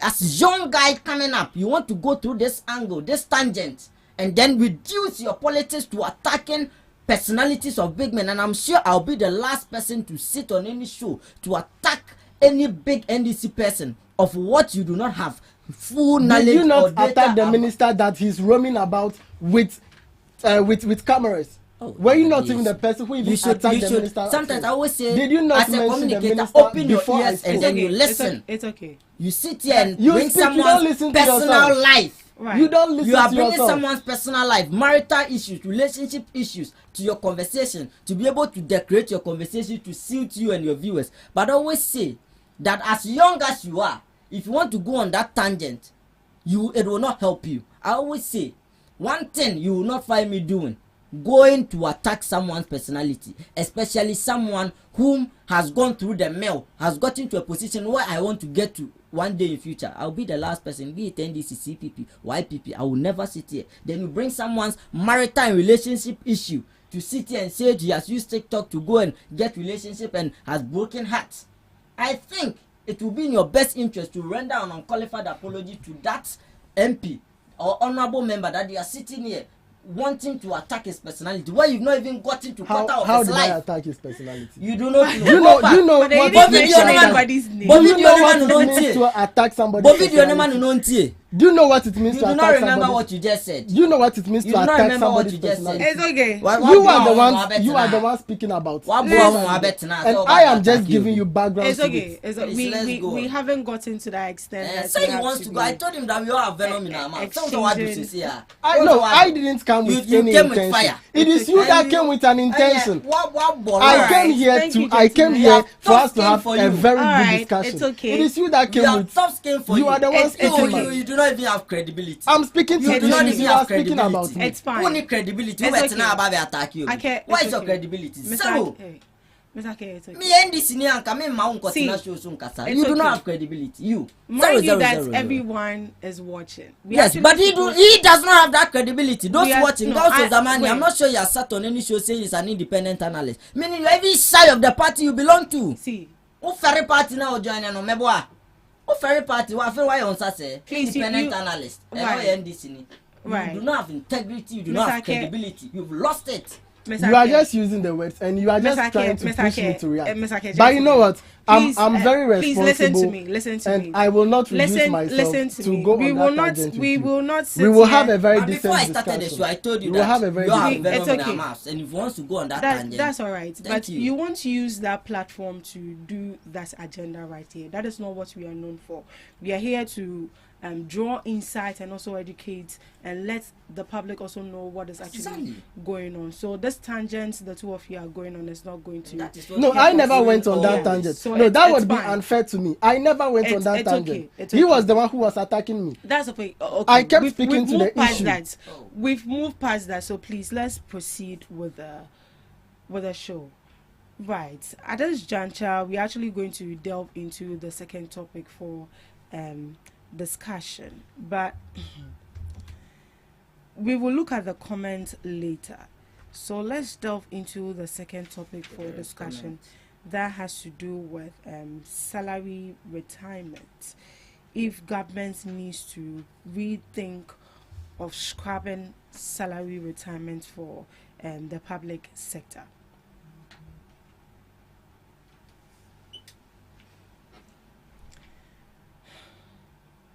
Right. So this is from CDD Ghana, who has called for the scrapping of the retirement on salary compensation practice in Ghana's public sector, arguing that it places an unnecessary burden on the country's finances. His comments follow a disclosure by Kesa Latoforsen during a high-level meeting between John Dramani Mahama and organized labor, where the minister revealed that Ghana spent 44% of its total tax revenue on public sector wages in 2025, far above the ECOWAS recommended threshold of 35%. So according to the finance minister, Ghana generated about 183 billion Ghana cedis in tax revenue in 2025, but statutory obligations and debt servicing consumed 122.1 billion Ghana cedis, leaving only 61.9 billion Ghana cedis. However, the government wage bill alone reached 78.9 billion Ghana cedis, forcing the country to borrow about 17 billion Ghana cedis just to pay salary. And due to this, CDD Ghana is calling for this to be scrapped. Retirement on salary, a compensation practice in Ghana's public sector. Mr. Ake, your thoughts on this, please. Well, I think I've spoken much today, but a quick one.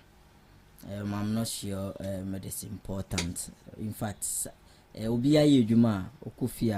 is important that we look at that aspect. We cannot say what have you. They may have nice options, but I'm not sure when you complete your job or you go on retirement and are going home, there is no package for you, you'll be happy. So for me, that argument, we should put it aside, and then let's you even go to demotivate workers. They will start stealing when they go to work. Please. So the government should still continue. Of course. And they're actually borrowing to actually pay these. And so, people. As I'm saying, put in the mechanisms or put in the structures well. But so what are these are the people who are working for you, for your economy. The buoyant economy is talking about. These are the people who wake up from Monday to Friday to go and put in the energy. And if you go on this tangent, the people they are supposed to, his president promised that he will take off S. Gracia and the likes. Those are the people who have made wealth and they do not need them.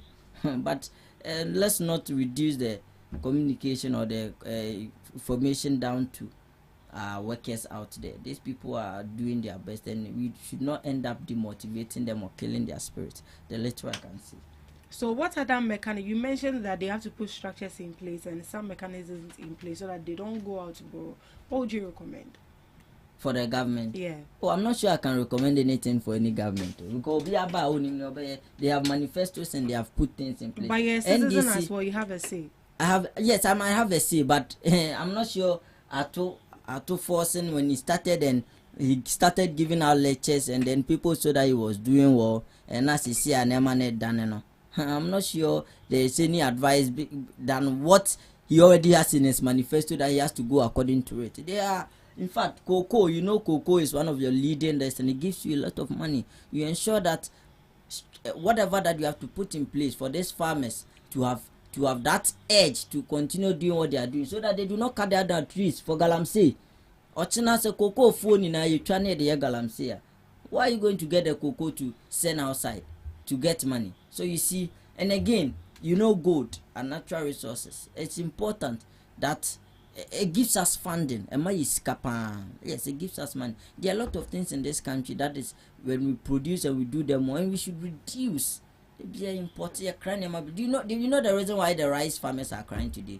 Today, the perfume rice, nobody is buying their own. The local rice, nobody is buying. But I think President John Dramani Mahama has given a directive that it should be sent to the schools to feed the Can we buy students. all the rice? But looking at the number of schools we have, don't you think the government can disperse those rice? One meal per.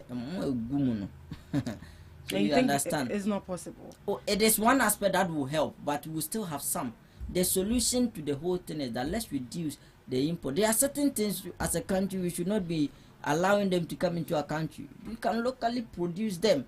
That is why for me I had so much love for one district, one factory. Because if we're able to, if NDC had come to continue, or we're able to establish more in every constituency, just like the ones that we left. One, it will create jobs. Two, it will boost locally produced goods so that individuals in the country will have the edge to buy them. Planting for food and jobs. Another killer. If we are coming or continuing, we had food. Might be a good Ministry of Agriculture. I don't know if you went there to buy some. Yes, it got to a point we're having a lot of food. Maybe be good man for better. When we invest in the locally produced goods, it boosts the economy. Be a cry. We end up going to IMF every day. We run back to them every day for money. Mr. Nelson, your take on this? Yeah. So thank you once again. So about salaries, retirement on salaries and compensation for people who are going on retirement and all of that. I think it is a bit of we will be in a rush to say let us completely scrap it off or let us leave it. It calls for more deeper reflections, because of course if somebody is going on retirement, there's a need for them to walk away with something. And what we can do now is let us rather restructure it. If we feel like there are some people that retire and they still, the salary on which they work, let's say you work here, you are being paid 10,000 and you are retired, you will still retire on that same salary. There are certain officers that retire on that same salary, while others are being restructured by Senate. Yeah. So what we can do if we want to ensure fairness in the system is it should be restructured. Those that are receiving less can be cushioned to receive more, and those that are receiving more can be cushioned to receive less, so that theirs will be transferred to those that are receiving less, to give them a bit of an upper hand. But I think it would be too early for us to completely call for its scrapping off. And so they should put some sort of structure in place. It should, if the government is to buy into that advocacy from CDD Ghana, right? CDD Ghana. Yeah. Then it means they should rather. Maybe I'm thinking of restructure, because I don't see the cogent reason in the complete scrapping off. But they've gone above the threshold of ECOWAS as well, because the minister revealed that Ghana spends 44% of its total tax revenue on public sector wages in 2025, which is far above the ECOWAS recommended threshold of 35%. And it also mentions that governments also had to borrow and pay these people as well. So in a way, it's also a burden to the government as well. Well, it may be a burden, but it's one of those unavoidable burdens, because I will imagine the reaction if we are to scrub off the pension of workers, and we cannot say because we do not have the means, so they should retire on empty stomach. I mean, some people live their whole life working, and unfortunately they are unable to gather enough or make enough investments. So this salary compensation is important and means a lot to some of those people. Yeah. So even though so that's what I'm saying. Okay, we have exceeded the ECOWAS target of 45, of 35. We are doing 45, right? Mm-hmm. So it means we can restructure. We can restructure just so that it will match. Rather than scrapping. So that it will match the ECOWAS standard. Right. Thank you so much, Mr. Nelson Jata, for that submission. Yeah, so let's look at some comments, then we call it a day on the Ghana Talks Breakfast Show. So from Zamani, it looks like today Zamani is our virtual guest. Zamani says that facts over sentiment, fire on, comrade. He also said that Ake is losing a school. Is Ake not your name anymore? Gentlemen, keep quiet and allow him. If someone hasn't built Intergent as you claim, will the former president be able to give contract to her daughter? Well, thank you so much for joining us on the Ghana Talks Breakfast Show. At this juncture, we are calling it a wrap on the show. But before we go, your last words, gentlemen. Thank you for the opportunity. It's always a privilege to come on this show. Mm-hmm. And as I indicated earlier in my submission, with regards to the economy, we still have challenges that the government is going through. But as I'm going to reiterate again, that direction is what we should look at, and the long-term sustainability of measures that are being put in place. So, yes, the government is trying its best. We came from somewhere, and we are heading towards another destination or direction. So let us partner with the government and continue to support the government in all the endeavors that it's doing to make the country better. Right. Better days ahead. Thank you. You didn't greet anyone. Master, please. You are looking for trouble again. Your last words and let's go. Should I greet you so that you say I shouldn't mention your name? Yes, so I think that it has been 30 months since the Ghanaian people gave the mandate to the NDC, and of which the president nicely dressed at Independence Square. I remember Black Star Square, his dress nice. We gave him the mandate to lead us. I think enough of the antics and enough of the campaign. In fact, we've gone beyond that. They should get to work and ensure that whatever it is written in their manifesto, they go by it, because by 2027 December entering 2028, the Ghanaian people will start measuring them based on what they promised and what they've been able to do. And that is what will show that if you give them another opportunity. Yes, and my brother here and I will support one candidate, yes, for president, the Gen Z president. You didn't greet him, I was surprised. No, I said I greeted him before. Yes, Gen Z president. But you see, at the end, we'll see who has the power. Today, someone is going on thank you tour. The other one is also going on reset and tour. So by the end of it, we'll see who has the muscles to lead the NDC and who can face Dr. Bawumia. This morning, let me greet the incoming president of the Republic of Ghana, Alhaji Dr. Mahmoud Bawumia, and the incoming First Lady, Ajia Samira Bawumia, and everybody in the MPP. Very soon we'll be ending our registration, and I will urge everybody who has not done his or hers to go out there, visit your polling station. Now we have a nice system that the party has designed for us, which is the online one. We'll get on and register. In fact, if someone tells you that we cannot win power in 2020, just look at the person and just smile and then laugh, because 2028 MPP is coming back to power. So I'll urge my brother, it is not late. He can tomorrow get a new flyer when coming on Ghana Talks Radio written on it, and it's the MPP communications team, of which I will assist him to get how do you call it, his accreditation, because he has moved from independent to NDC. Tomorrow, who knows? Because I doubt that the MPP NDC came, they've been able to give you jobs. It's been 13 months, so you can join us. For my party, will not disappoint you when we come. And yes, you cry, and you hey, what boy NDC, what can job, but you yourself, you do not have job doing yourself. Okay, those your last words. And it is sad that my brother does not have a job. I thought we were wrapping up. So I'll end by saying thank you always for giving us the platform and opportunity to come and dissect, bisect, and speak about issues. And please don't come and lose your cool here. No, I can never lose my cool. He came with an agenda. Don't mind. Don't come and come and lose. And he was rather saying, "Yeah, he came with an agenda." And his agenda has failed, and I thank God, because I'm imagining how he's going out to tell his people that he came here and he met Ake and he has been able to do justice. Unfortunately, the main reason they brought you here today, you could not be able to deliver. Thank you so much for joining us on the Ghana Talks Breakfast Show. And thank you so much for joining us. Thank you for sending in your comments, and thank you to thank you. Thank you to our guests as well for speaking on it. Thank you so much. We'll meet same time tomorrow. Do have a lovely